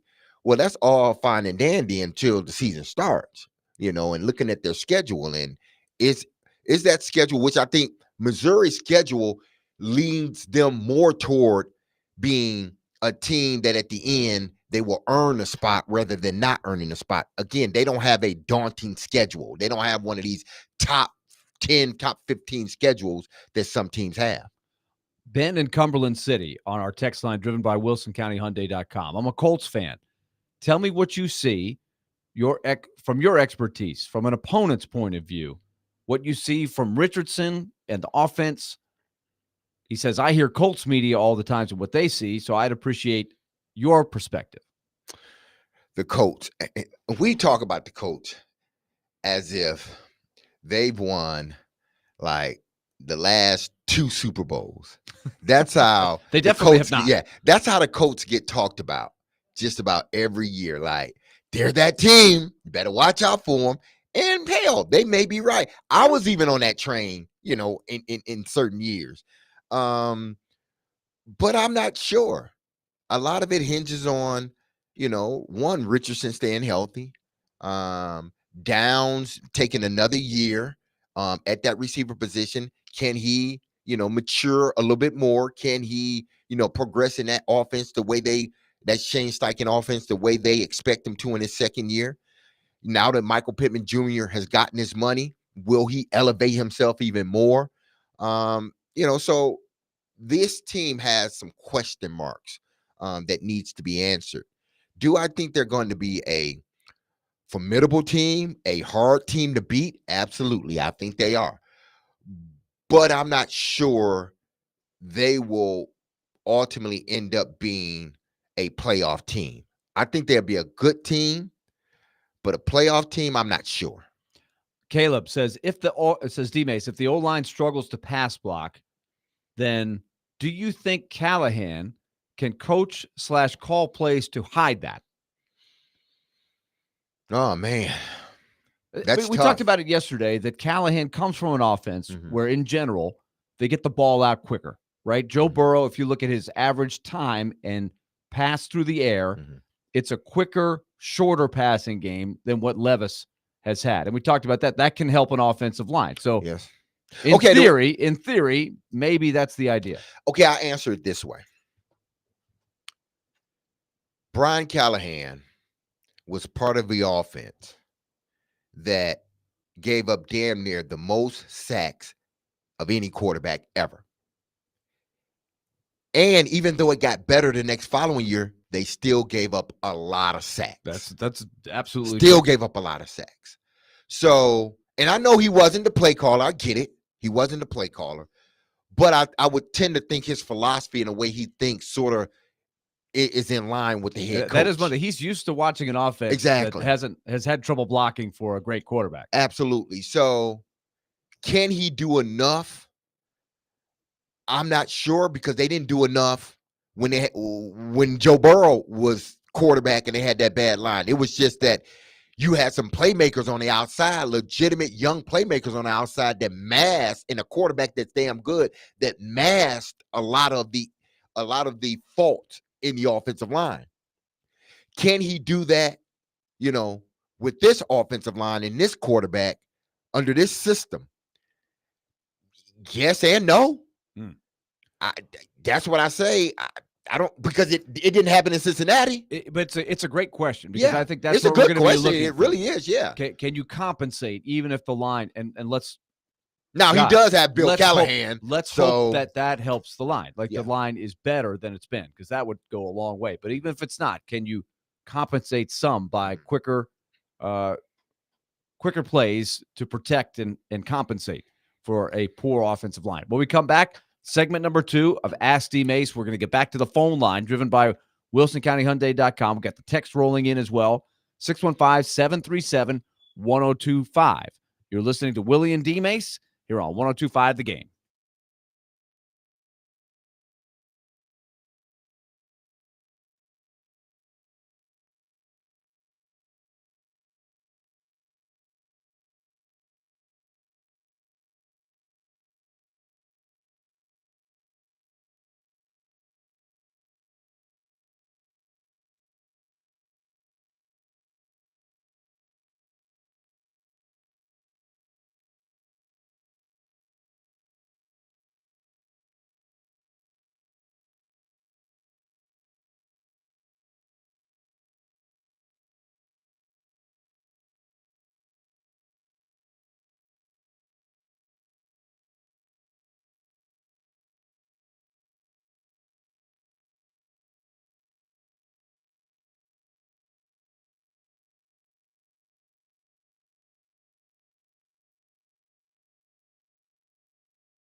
segment number 2 of Ask DMase here on 102.5 The Game.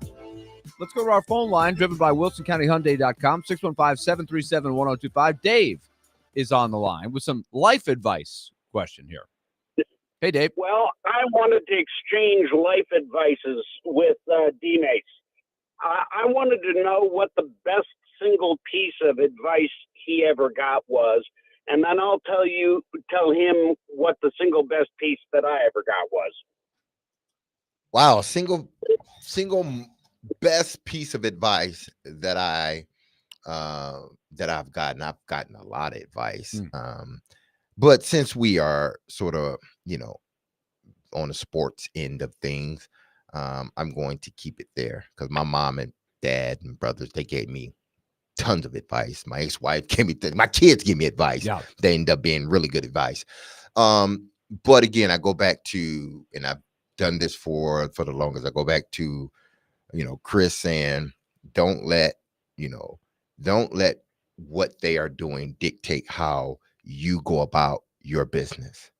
Again, don't let someone else opinion or anything else allows you to put you in a position or put you in a place where you start doubting yourself, where what you once loved becomes sort of a burden now. No, don't let those around you put you in that place, because for so long when I was a young player, because there was this constant rumors of trade and I'm thinking I'm doing everything possible and I'm still not advancing. And it got to a point where it just wasn't fun anymore for me to go out to practice, something that has always been fun for me, because I allowed others and what they thought, I allowed them to dictate how I moved in the space that I love so much. So he gave me that advice. I took that advice, I ran with it, and my career sort of took off. Now, it was a lot of other factors that were involved, my family and everything else, but that one piece of advice pertaining to walking in that building every day was some damn good advice, and I needed that advice. All right, Dave, what do you got? What's your life advice? What's the exchange? When I was at Michigan State University, my first go green. when I had my first education class, I was going to be a teacher. The professor got up and said, "I'm going to teach you the secret to success in teaching." And everybody's ears kind of stood on end and paid attention. And he said, it's called the 1 second rule. If you last 1 second longer than the problem, you win. I like that. Okay. And the reason that became so important was because it brought me right back to where my feet were. Not 5 minutes before, not a day before, not an hour ahead, not a week ahead. It kept me in the moment, which is the only place where I have a chance to have any impact. I like that. You're absolutely Dave, thank you right, for the call. Dave. Great stuff. We got a lot of people that want to chime in. I'm going to take that advice. I like that. We're going to write that one down. Yeah, I'm going to take that If you last 1 second longer than the problem, you win. Absolutely. All right, let's go back to the phones. Adam is up next. Adam, welcome to the show. What do you got for DMase? Well, I'm irritated because that last dude was awesome, and I can't follow that. So great advice. Come on, you got to bring it, Adam. It's Friday. Let's go. So I got one for you that's non-sports related, DMase. Yes, so I'm inspired by this election year, right? And so that's where this question comes from.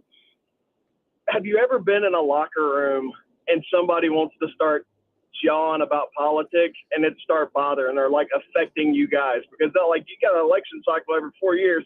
Everybody at my work has an opinion. I'm sure everybody at your work has an opinion. Have you ever just had to been like, dude, take that on somewhere? Like, we're working, leave me alone. Like, that's a big one. Interesting question. It's a weird question. Yeah. No. Does it get talked about in the locker room? I get it, Adam. Yeah. And you know what? At least my years of played in the NFL 15 years.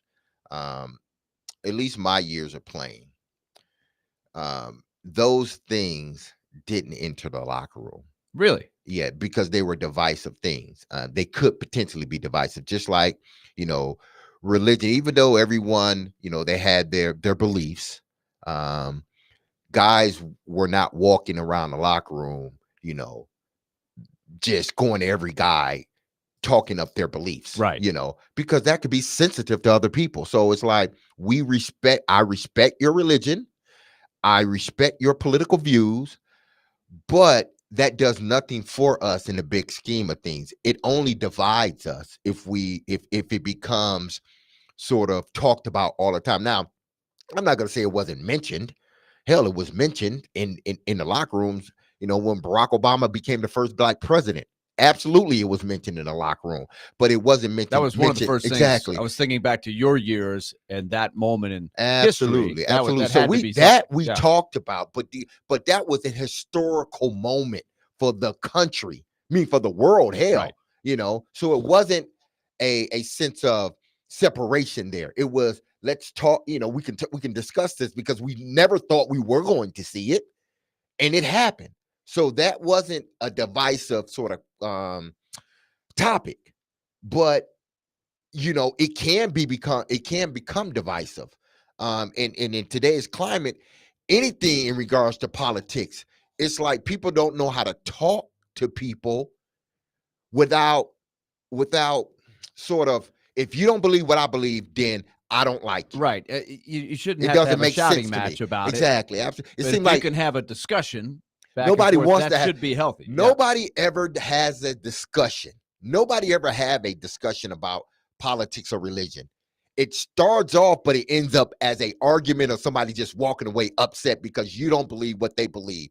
Well, isn't that the way life's supposed to be? We don't all agree on everything, but it doesn't mean we should hate one another. I hope we can get to a better place there. That's just me. That's me. Okay. Let's keep moving. On this, we've got Phil, the local Mizzou expert, to provide, and he's got like 6 paragraphs on Missouri. Let's save that for the next topic. But he says, so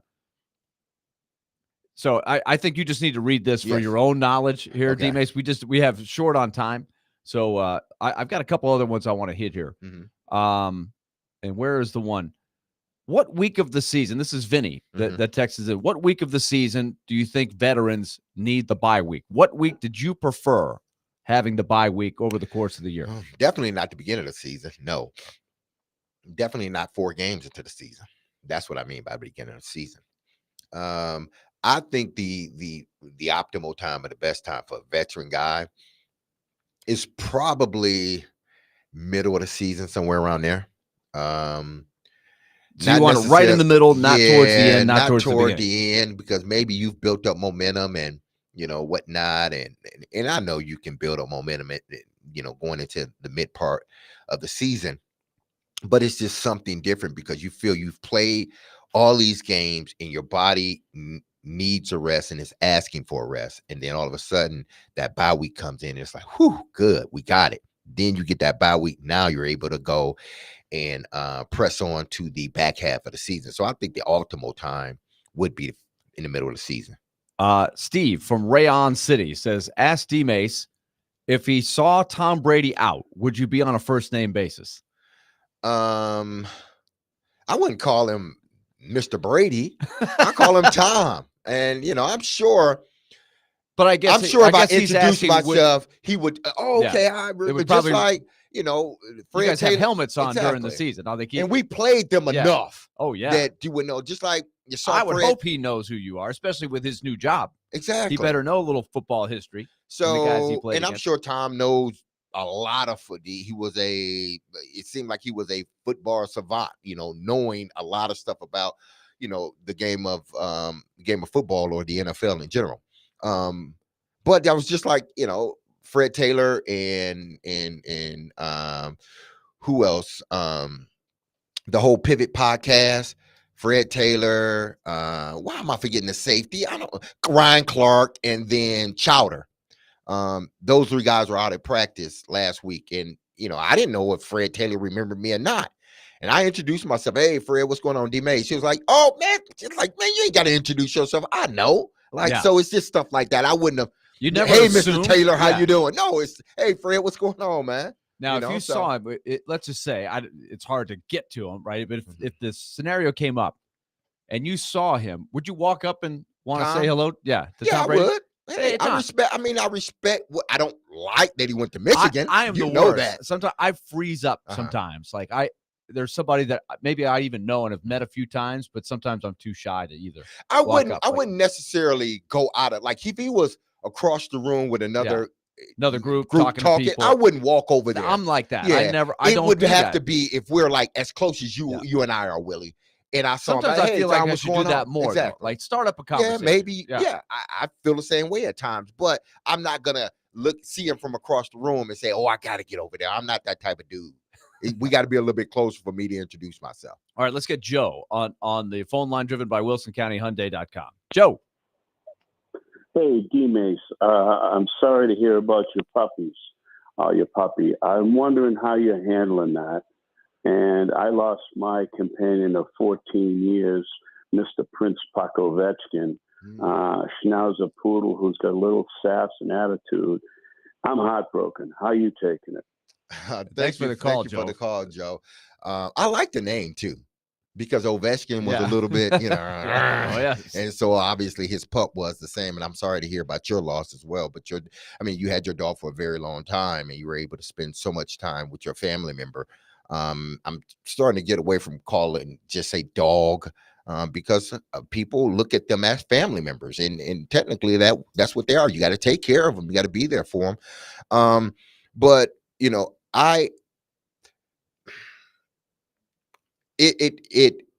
hits me in certain times. Like yesterday, I'm sitting at the kitchen counter, not sitting, standing, and I just tracked, and it's weird. I just tracked all the areas Lexi used to walk. Like I seriously and it was like I was imagining her just walking through all the areas, going upstairs, because she loved to sit upstairs on like the landing part, because she can see out the house, the windows up there. She can see everything, so she loved to go up there and sit. And she tore up the darn railings, their metal railings, so she ripped the all markings are still exactly there. Are still there. Oh man, that her little gets stain is still there that she made with her fur. So I just tracked all of the areas that she walked around the house yesterday for like 5 minutes, and it was like, man, she's not here. Like, goodness gracious. So it comes in waves. The kids took it extreme. I knew my son was going to take it extremely hard. And when he saw her, because I had to leave her there until the kids came out, McCall, she came and wrapped Lexi up, because I didn't want to do it. And when DJ came in, it was like she was wrapped up, and he kind of walked over there and kind of looked around. He really didn't want to unwrap her. And then when he unwrapped her, he just broke down crying. And when you see that of your kids, it's just like, it makes it even worse, because they were so close. He was like, the first day I brought her home, they were like peanut butter and jelly.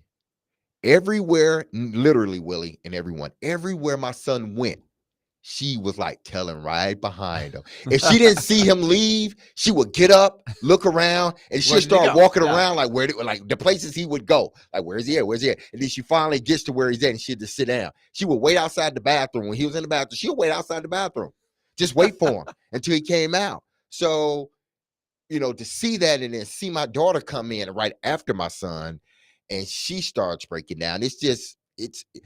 That's why I say they're family members. Yep. They're not dogs, they're family members. So, but thank you for asking. I appreciate it. Yeah, good way to wrap up. Ask DMase. I'm sorry we didn't get to everybody this week. We had so many people responding. I love that. We do that every Friday at 12:30. Ask DMase. When we come back, we're going to talk a little college football. Mitch Light from The Athletic is going to join us. We'll look at the Athletics picture for the playoffs at the top and the Heisman Trophy. Who's going to win the national championship? They have 28 writers. Mitch is one of the college football editors, so he works with all these guys.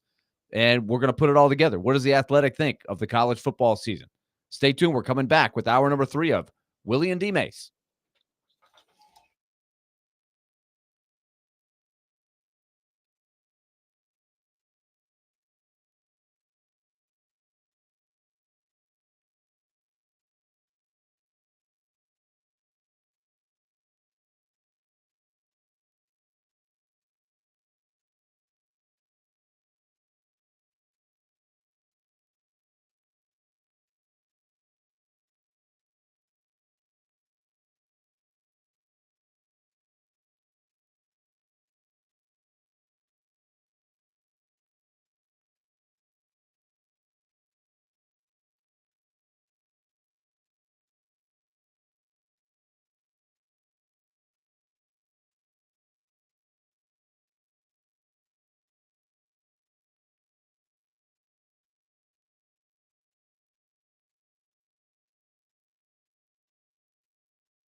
Willy and DMase, final hour of the week here on this Friday afternoon. Stillman and Company coming up at 2 o'clock. Later this hour, we will hit our thoughts on Caleb Williams and the rookie quarterback starters. And we'll also take it to the bank. But as we promised you earlier, Mitch Light joins us, and we're going to talk a little college football to start things off here. He was talking a lot of Caleb Williams last year. Now he's moved on to the Bears. The Athletic has done an excellent preview, if you subscribe to The Athletic, about what their 28 writers think of the college football playoff teams, who's going to win the championship, who's going to make the playoffs, and what are the Heisman Trophy contenders here for the predictions. So Mitch is one of the college football editors here. So, Mitch, of the 28 writers, did you get it? Are you one of the 28, or did they not let you vote? Good question. I was the Athletics consensus staff bracket, which you'll find we can talk about, which is the bottom of the story. I was part of that. I don't think the specifics on who we think is going to win, I'm not quoted in that at all. So I am sort of part of this. So okay. We also had, which I don't think it's publishing next week. They asked everyone on staff for a couple of hot takes, which kind of have fun with predictions. And I just remember mine last year was that UCLA was going to win the Pac-12, and that did not come close to fruition. So we'll see how I do this year. But so obviously with the season kicking off tomorrow, it's time for all the preview stuff and all the predictions. So a good time of year. Is Rex Road in this mix? I did not see him quoted in the article. No, he is not. I think, again, if you followed the instructions, the predictions for our bracket predictions went out to all the writers. So I don't know. Joe's not the best with email and Slack and correspondence. Procedure. Yeah, exactly. I'm older than Joe, but I'm definitely savvier than him with some of the technology stuff. So I don't know if Joe was part of this mix either. Okay, well, let's start with the big headline, and that is of the 28 that had votes, 16 predicted Ohio State to win the whole thing and only 8 for Georgia. I think that would probably surprise a lot of people down this way. Yeah, I think Ohio State. And now it's like, who do you think is the best team versus who's going to win it? I mean, you can talk yourself into different arguments. And the phrase I used when I was back in my previous life at Athlon Sports, when we did previews in certain years when you had an overwhelming number one team and you didn't pick them, like I would see other polls that didn't pick Alabama a certain year or whatever it might be. As like, you're just trying to be cute. And my assessment this year is if you pick someone other than Ohio State or Georgia in the preseason, you're just trying to be different or trying to be cute. I'm not saying those two teams will definitely win, but if you just look at rosters, strengths, weaknesses, all that stuff, I think clearly those are the two best teams. I think Ohio State has the best team. The reason you might not pick them is baggage. Losing to Michigan 3 years in a row, a lot of pressure around the program. And then I guess the other reason you wouldn't pick him is quarterback play. They bring in Will Howard, who was good at Kansas State, but far from great. Like, I don't mean this in a derogatory way, but like, he was a really nice quarterback at Kansas State. That's kind of the way you viewed him. A typical Kansas State quarterback, could throw the ball, but also did a lot of things with his legs. But at Ohio State, we are accustomed to elite quarterback play. So I don't know if he's going to be a true difference maker for them, but it might not matter with the talent they have. If you guys recall in the offseason, sure, they did great in the transfer portal, but probably even a bigger deal for them was so many of the juniors who came back for another shot. A lot of that had to do with NIL and stuff, bypassing the draft. But they really not only added some players through the portal, but they, you hear college baseball coaches say it a lot. Sometimes your best recruits are the seniors that come back. For Ohio State, that was the case this year. The only other two teams that got a vote for winning the national title were Oregon and Alabama. Did that surprise you? Those would be my next. No, that didn't surprise me. Oregon's going to be a popular team. Dylan Gabriel is a perfect fit for them offensively. Will Stein's a coordinator there, and they had great success last year at the quarterback position. One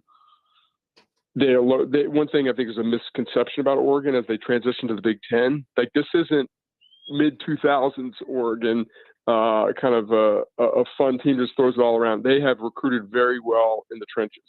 Mario Cristobal was the previous head coach and understands offensive line play.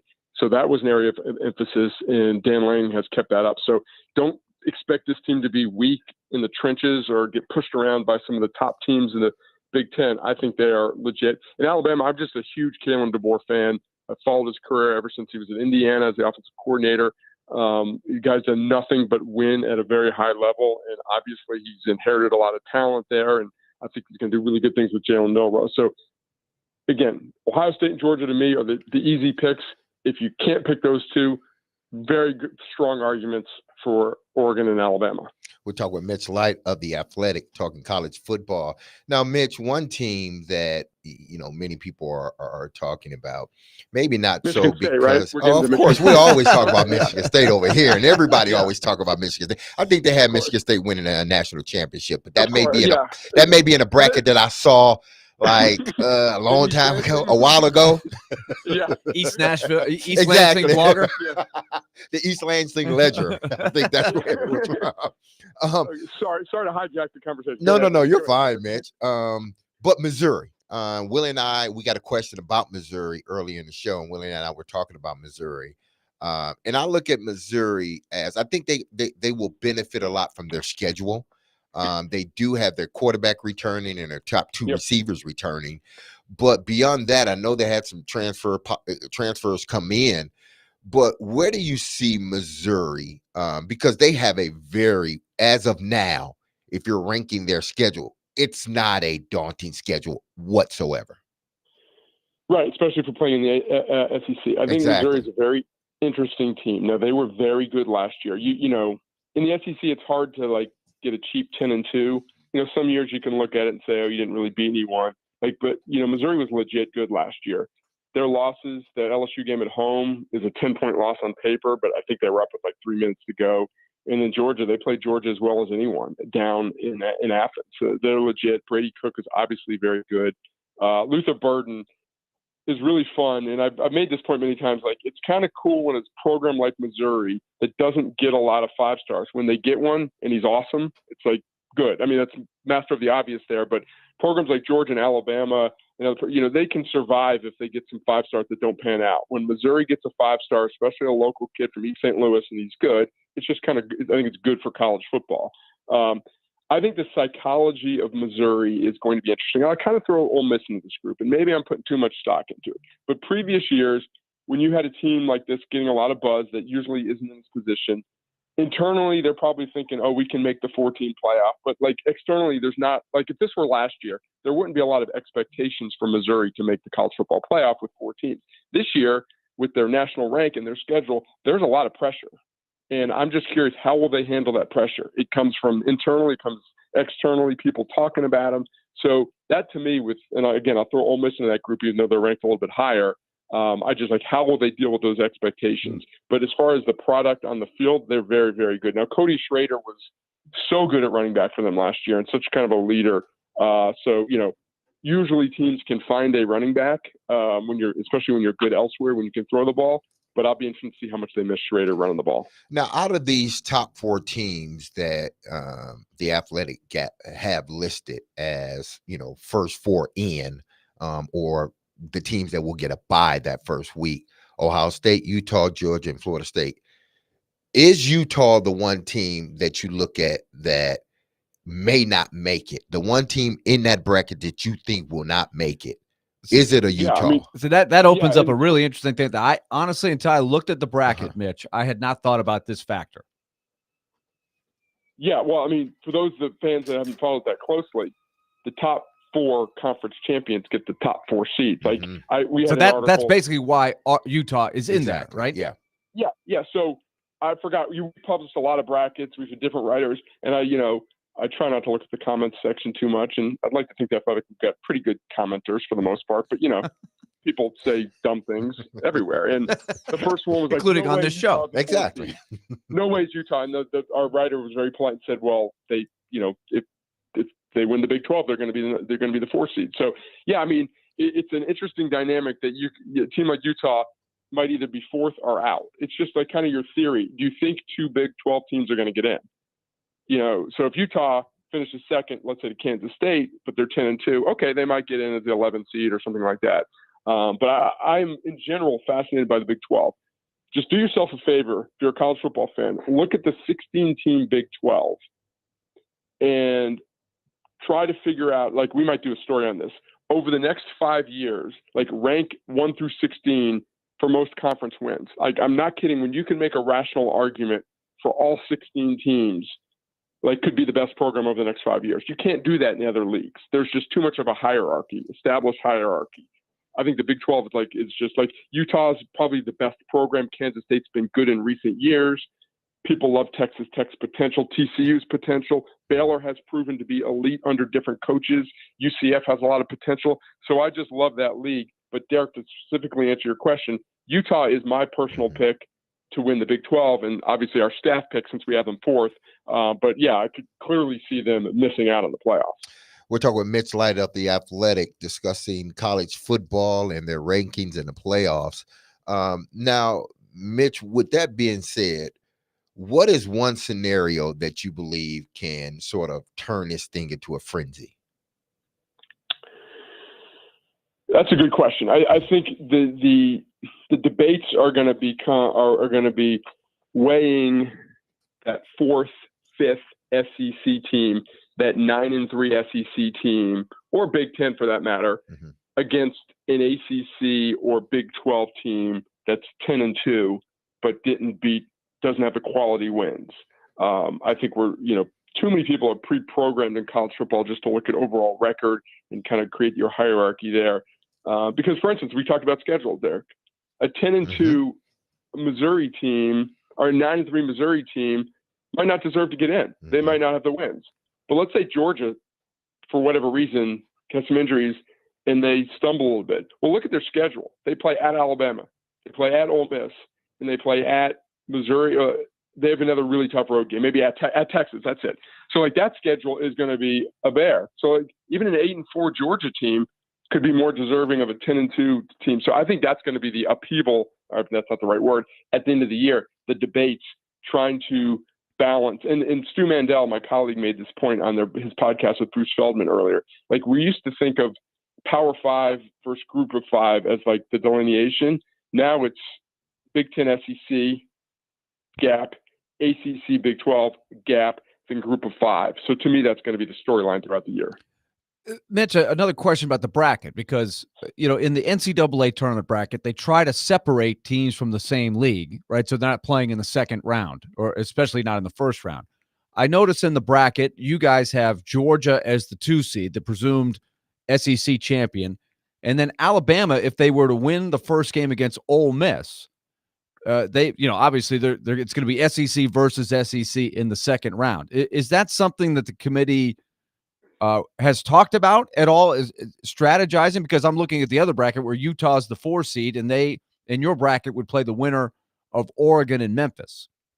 No, it's basically they're just ranking the teams. I think when you're at the top and you're like the NCAA tournament for basketball, and I've done brackets for years as you have, if you're bumping a team from a 4 line to a 5 line, that's not that big of a deal. You're talking about like the 16th best team versus the 17th best team and all that. Like, it's never going to change it's not going to screw up the competition, if that's the right way to phrase it. This way, it would be. If you're moving a team from 7th to 6th just to avoid a rematch, that's not fair to the certain team that they're going to have to face. So, like, you're going to have a lot of SEC and Big Ten teams every year. You might have 9 of the 12 in certain years.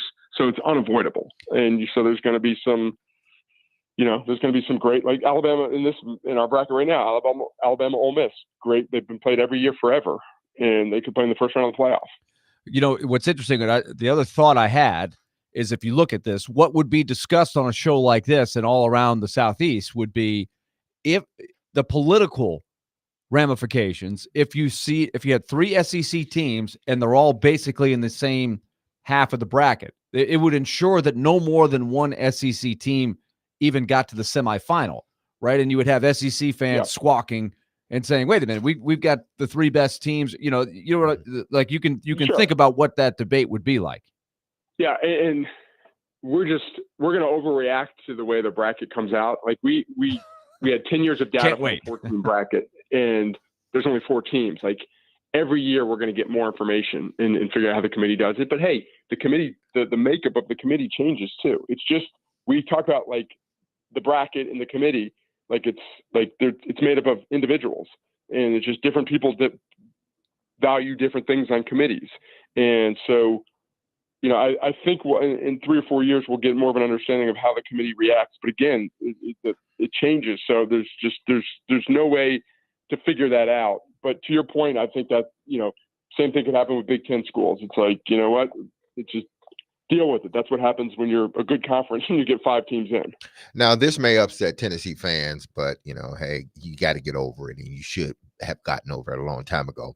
But I'm looking at, you guys is who will win the Heisman Trophy. And obviously your top 4 or 5 guys are all quarterbacks. Well, the whole thing is quarterbacks with the exception of 2 guys. You look at a guy like Travis Hunter. Will he succumb to the sort of Deion Sanders negative effect of people just don't want to hear, regardless if you like him or not, people just are getting so nauseated with Deion, they may sort of take it out on his players, because Travis Hunter is a damn good player, a damn good two-way player. And if he's at any other university, I think he may get more first place votes for Heisman, depending on what season he have. He has a season that he did have last season, or even better, then he should be considered a high Heisman trophy candidate. But I just think him being at Colorado may work against him than for him. Yeah, I think it's more about how the team does. If they turn around, they go 8-4, he's got a better chance. This is just like me speaking, my opinion. And I don't think that individual players get hurt by the anti-Deion backlash. Like, I think most people love Shedeur Sanders and think he's fun, and he was great last year, but their offensive line stunk. That's why, and love watching Travis Hunter. Like, I'm annoyed by Deion because I don't like the way and I went into this, slight tangent, I went into this like rooting for Deion, thought it was great for the sport. I'm a little annoyed, whatever, it doesn't matter. Deion doesn't care what I think, but like the fact that he doesn't recruit, he doesn't go on in-home visits or visit schools, but yet he'll do all his commercials. I don't love the way he, reacted to the media and all that. His lack, can't handle the criticism. So again, like, I'm a little put off by Deion as the head coach, but I love watching Shedeur play. I wouldn't hesitate to vote if he had a great year and I'm a Heisman voter, or Travis Hunter. Now, I'm not saying other people think like I do, but I think you can separate. And again, like, as a voter, I would never, my personal opinion of a school or a coach, I mean, that should never come into play, but that's just human nature. So I don't know if I really answered your question, but bottom line, I think it's more about winning than anything else. What's the projection on Colorado, Mitch? Better than last year? About the same? No, they're going to be better. And, there's so many different ways you can look at it, Willie.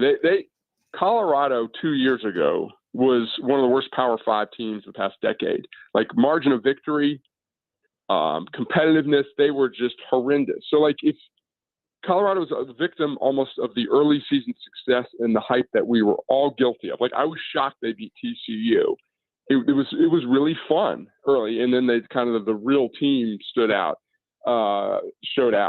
So they are better basically across the board, but the concerns are, now they're good at the skill positions. They were good at the skill positions last year. The offensive line, they brought in some guys, but that is the position where you need the most cohesion and the most experience and all that stuff. So like Jordan Seaton was a 5-star recruit. I think he's starting at left tackle. Like, they're just, can they come together that quickly? So again, they're clearly better. My guess would be a 6-6 type team. They've just got to protect Shedeur, and Deion's got to be a better game coach. I mean, if you watch them play, like at the end of the half, one game, I forgot which one, just bots the clock management. When you're a 6-6 type team and you play a lot of close games, those decisions matter. So I think they'll definitely be better.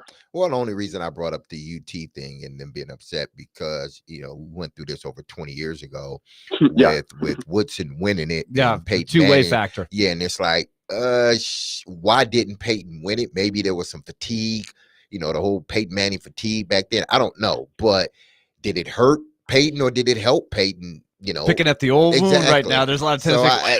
It's like, no, he should have won a Heisman, but it's been for so long a quarterback sort of award, or quarterback or running back award. And I know we've seen receivers win it, but we haven't seen, defensive guys win it other than Charles Woodson.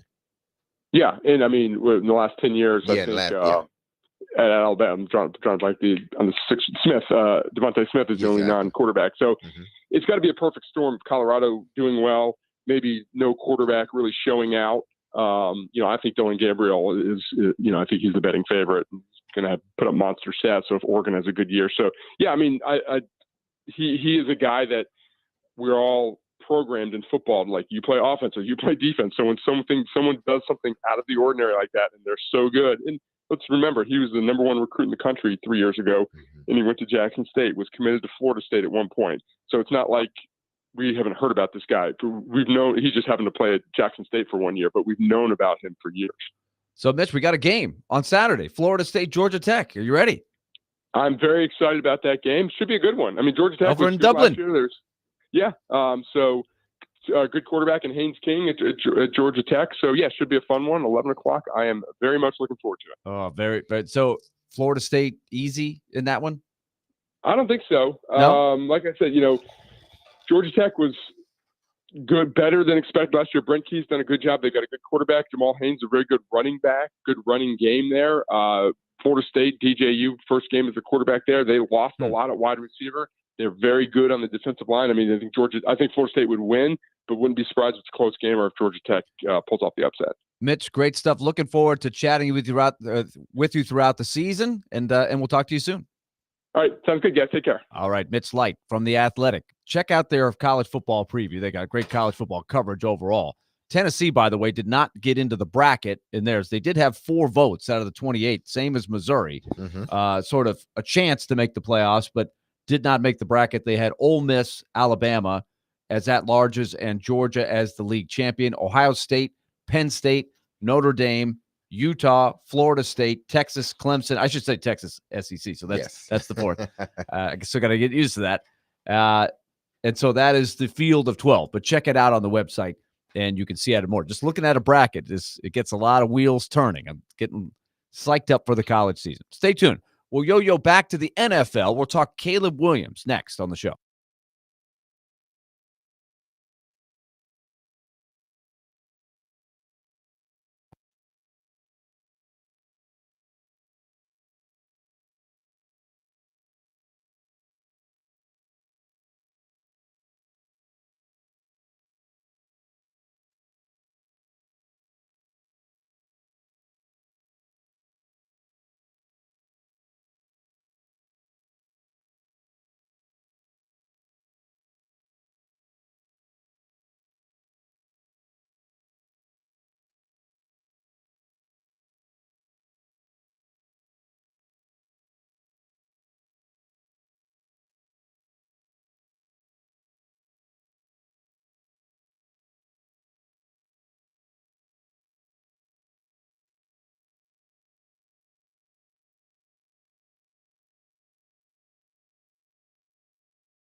Willy and DMase continues here on this Friday, rolling towards the finish line before we hand off the baton to Jared Stillman.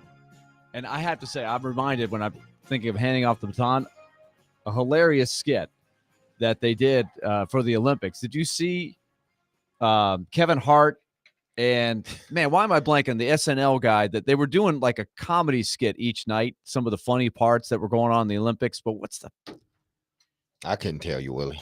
But the guy from SNL that he was doing which one? It wasn't on the quad box. I'm sorry. I can't. It wasn't on the quad box. It wasn't on the quad box, man. We were watching the quad box, so it wasn't on the quad box.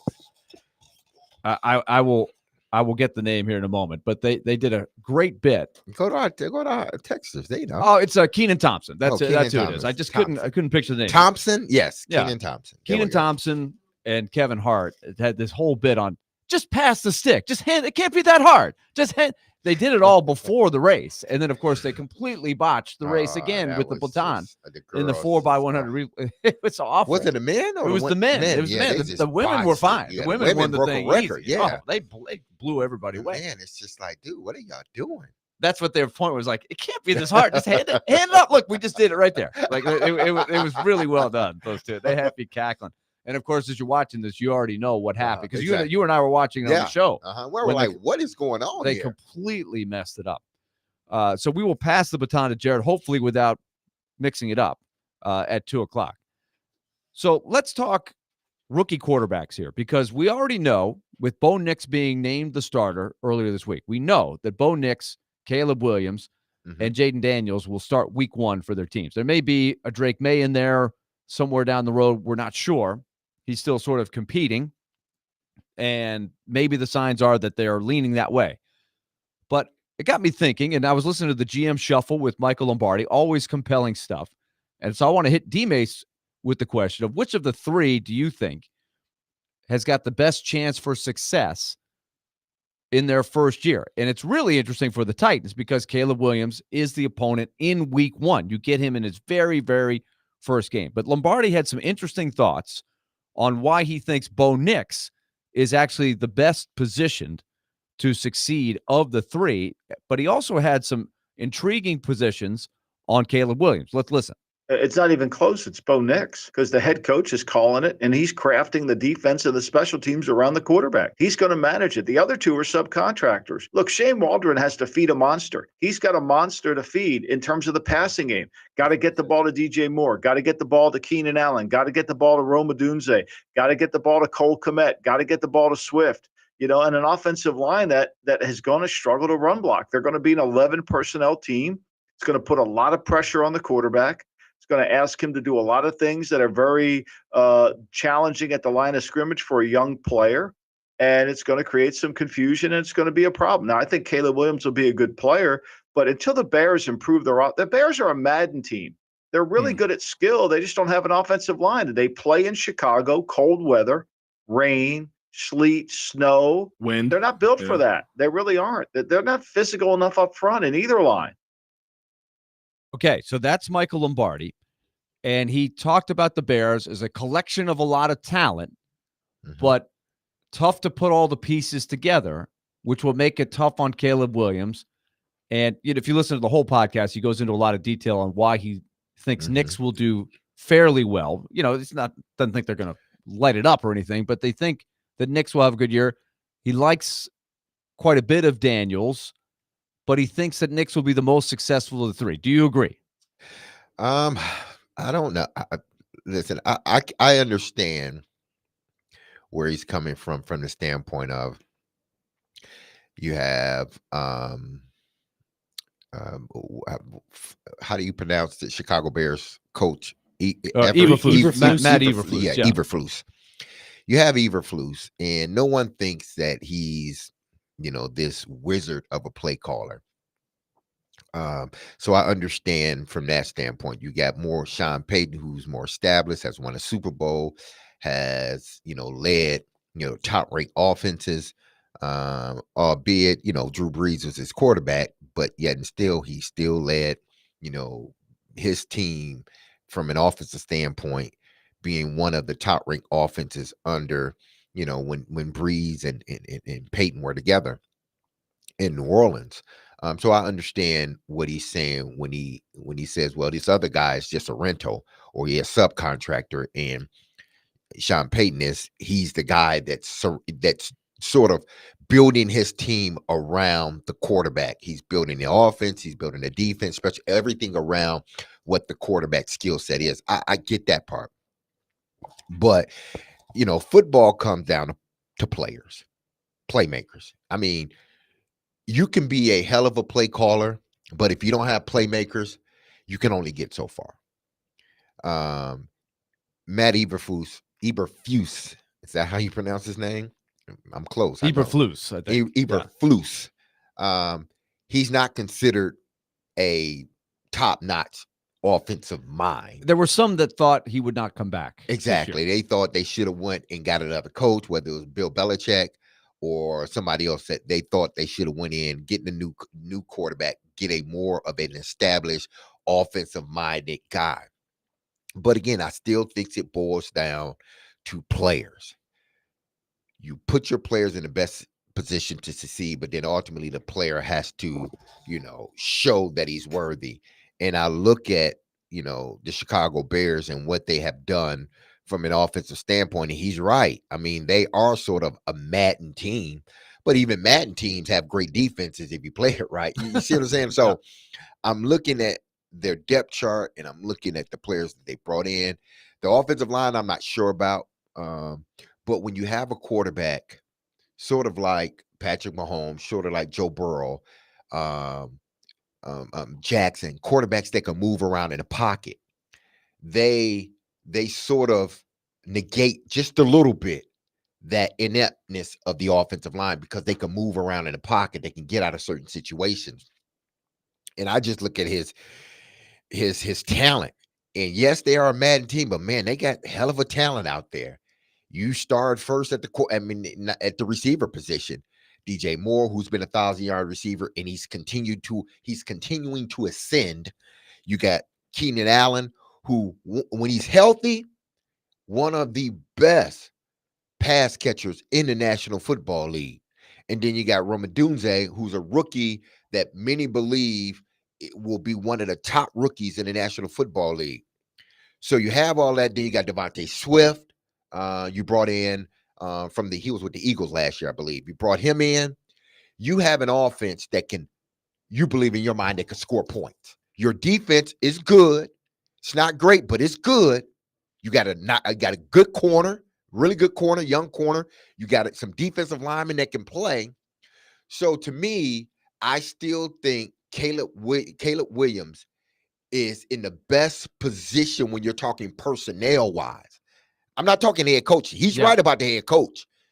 He's not in a great position when you're talking about your head coach. But when you're talking about personnel, 11 on 11, he's in a better situation than Bo Nix. It's kind of like the Levis. They went out of their way. Absolutely. They tried to put players around him. What do you think they did with Joe Burrow?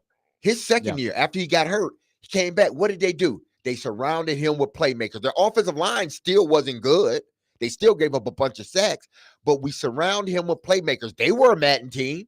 And what happened with them? He was able to advance them to the playoffs. All too well what happened. Absolutely. So Madden ball can work, but you got to have the quarterback to do it. Okay. In the Bears field, they have the quarterback. Lombardi is very skeptical. And so he goes on as well to talk about the opening game and the whole dynamic in Chicago. Of course, Chicago, huge sports market, diehard fans, and they have really had to be patient with the Bears. They have had a lot of issues. I mean, it's shocking when you look year by year how few good teams they've had. The Bears have had. Yeah, since that Super Bowl team. Yeah, they just haven't been able to string together a year of a stretch of 4 or 5 years where they had a really good team that you could really cling to. So there's a lot of hype. Here's what Lombardi has to say about that. In particular, the opening week against the Titans. There's almost a Bill Adie tax. Bill Adie, our president of the company of VEASAN here, he's a huge Chicago Bear fan. And there's always a tax for that. Like, for example, Tennessee goes into Chicago. Tennessee's a 4.5-point dog to a rookie quarterback. Yeah. How many times in your lifetime betting have you seen a rookie quarterback at a favorite by more than a field goal? The only time that ever comes back to me is Trevor Lawrence on the road week 1 against the Texans, and the Texans beat the hell out of Jacksonville in that game. Right. Okay. So, all right. I could see him being a 3-point. I could see him being a field goal. Right. I could see it being 3, 2.5, 3. But that 4.5 is Bears money coming in, and that's the tax. Okay. So he thinks that the reason that the Bears are favored by 4.5 over the Titans is because of the hype and the, as he calls it, the tax, because the Chicago money, they're putting their money where their mouth. Interesting theory. They do talk a lot of gambling on that show. But I'm always interested. Lombardi's got some strong opinions, some of which I agree, some I don't, but he stirs it up, gives me some things to think about. So we said way back when the schedule came out, the Bears are going to be favored in this game, even though the Bears have been bad for the last few years. They just had the first pick, favored over the Titans in week 1. It got me thinking, like, are we onto something here? Like, you've got two teams that have tried to put a lot of new pieces in there, both playing their first game, young quarterbacks on each side. It's a really intriguing matchup from that standpoint. So 4.5 maybe is a little high, I would say. Imagine if the Titans could go up there and get that game. Yeah, I was surprised that it's 4.5 because I look at it from this standpoint. I think Caleb Williams is going to be fantastic. I could be wrong, but I'm not the only person that thinks this. I think the consensus is he will be fantastic in the NFL. But I don't, if I am a Chicago Bear fan, or if I am a betting man, I don't trust a young quarterback with an offensive line that isn't good. I don't trust that against a team that has just went and got 2 top flight corners. They drafted a big fella in the middle. They already had one in Simmons. You got Arden Key, you got Harold Landry, an attacking style defense against an offensive line that isn't good. I don't trust to bet on a young quarterback, regardless of who he is. I don't trust that, because maybe if this was 7 games in, 5 games in, where they really have a handful of tape to review and to scout, then maybe I would possibly lean toward the young quarterback, depending on how he played prior to that. But a young quarterback starting off against a veteran latent defense that is going to be aggressive, people like Greg Williams, Schwartz, who else? Name any, Rex Ryan, Rob Ryan, Spagano, Spags. I'm not Spagnolia. Yeah. Spagnolia. Spumoni. Yeah. Those 5 guys. Lemon. Yeah. Lemon pepper. I don't know. All the Those 5 guys would love to go up against a rookie quarterback first game of the season. You know why? Because they're going to blitz the hell out of him. They're going to bring pressure from everywhere and confuse the young guy, because he's never seen this before. Well, it's a great thought of, think about what we're going to be talking about. You have a new defensive coordinator, new system. You got T. Sweat, you got Simmons. Everybody's kind of curious. Can you bring some pressure? And you get to do it against a rookie quarterback with a shaky offensive line, albeit one that's got, an offense that has some weapons. We just mentioned Moore, and they brought in Keenan Allen, and they got Swift. So they got some pieces. It's a really intriguing. I'm not sure you could have more of an intriguing matchup for Brian Callahan. And you have this as the backdrop. You just got done hearing Michael Lombardi talking about the hype and the push that you get when you are the Bears in a big market. It's the absolute opposite for the Titans. They're an anonymous team to begin with most years, and especially this year with all of the turnover, you're not getting any hype at all. So are the Bears being favored by 4.5 because they're better, or just because of some of these outside things, right? I think you'd like to think that the margin between the two teams is much less than that. That's what you'd like to think. I tend to believe it is much less than that, but this is what I am starting to realize, is that, well, I've been realized it, but particularly in this game, first game of the season, is that the hype is because of the number 1 pick in the draft. the quarterback, and he seems to be everything that everybody thought he was. And then you look at the Titans, like you said, Willie, they're sort of, even though they revamped this team, it's still the unknown. It's still, what will they become as a team as a whole? People are not looking at the Titans like offensively, defensively. They're looking at them as a whole, and the quarterback. I'm looking at it as this first game from a sort of offense and defensive standpoint. I would pick the Tennessee Titans solely because of their defense, and they're going against a first-time starting rookie quarterback.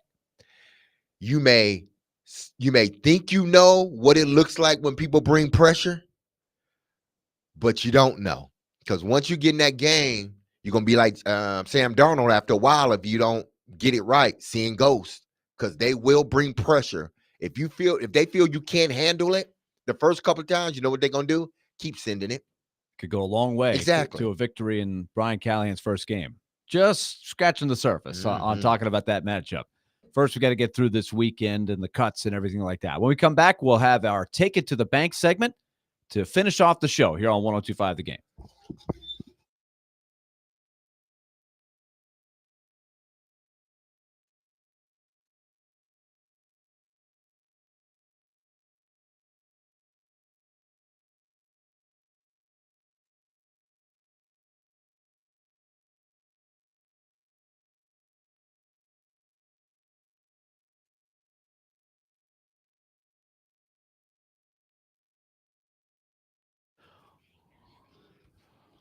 All right, let's talk F&M Bank. MyFMBank.com is the website, and we're about to take it to the bank with our fun segment to end the week, as we always do. But F&M Bank wants you to know, that wherever you are on your spectrum of financial needs, whether you're a youngster just getting started, trying to save some money and get a system going, or if you're a business owner that's looking for a business loan, or if you're looking for something like a HELOC, all of those needs can be met, and it happens at F&M Bank for a reason. They want to build a relationship with you. Their motto is banking made easy on purpose. They want to make these things simpler. They sound complicated, and especially for some like me, they seem very complicated. That's where F&M Bank wants to help you. Build that relationship by finding the nearest location to you. There are 20 in our listening area. MyFMBank.com. That's MyFMBank.com. They're right in the middle of the community, and they want to make your life easier when it comes to your financial needs. We take it to the bank on the other side. It's F&M Bank, the website, MyFMBank.com. Equal housing lender, member FDIC.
comes the money.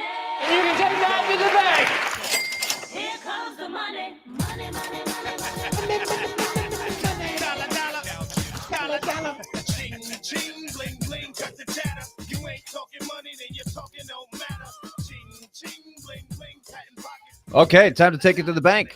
The closing minutes of the show. This is our final week to spar and practice before it starts. Before the real deal starts next weekend. When we got a college football game coming up in Dublin.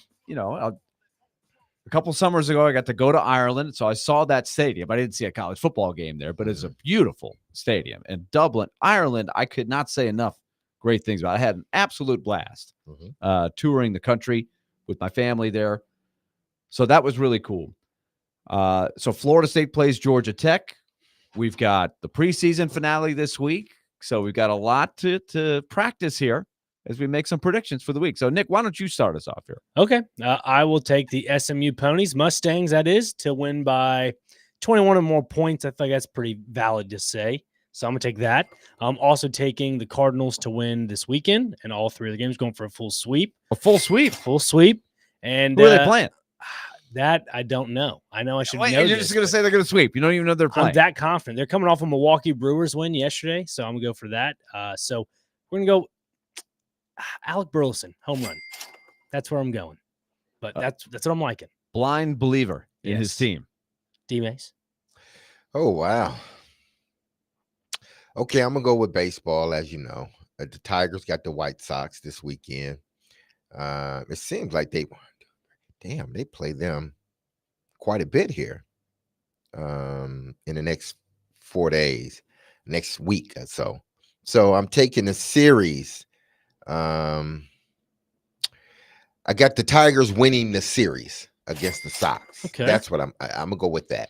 And then I'm gonna tell you something, DMase. If they don't win the series against that team, something's wrong. Something's big wrong. Yeah. So you're not exactly going way out on a limb. You're trying to avoid disaster. Picture flying. Picture flying. They will have at least 3 home runs in this series. At least 3. I'm going with Florida State to win by more than 10 points. And then let me see. I always go with my WNBA pick. Let me see who was playing this week. I had it up. Go ahead, Willie. Well, you know what? I'm gonna go with. We got a few games here. LA and Washington. I'm going with LA to win by more than 5 points. All right, Willie. I'm going to say that in the game between the Titans and the Saints, that I think the first team offense will get a touchdown, and I'm going to say Tajay Spears is going to make a big play and score the touchdown. I feel like Spears, he's going to break one. He's going to have a big one. I think Jaquan Jackson is going to have a touchdown too. Jaquan Jackson. Yeah. I'm also taking to the bank. I will eat 2 steaks this week. Calling that, take it to the bank. I feel like you have control of that. Exactly. I may have control of that, yes. All right. I want them to be coffee cured, to be specific. Our final practice round of Take It to the Bank before we play for real next week. So, gentlemen, great weekend. Everybody listening, have a great weekend. Ladies and gentlemen, be safe. We'll back with Jared Stillman and Stillman Company coming up at the top of the hour here, so stick around. And DMase and I will be back with you Monday at 11. Be love on your neighbor, love on your people. Have a blessed and wonderful weekend. Be safe and peace.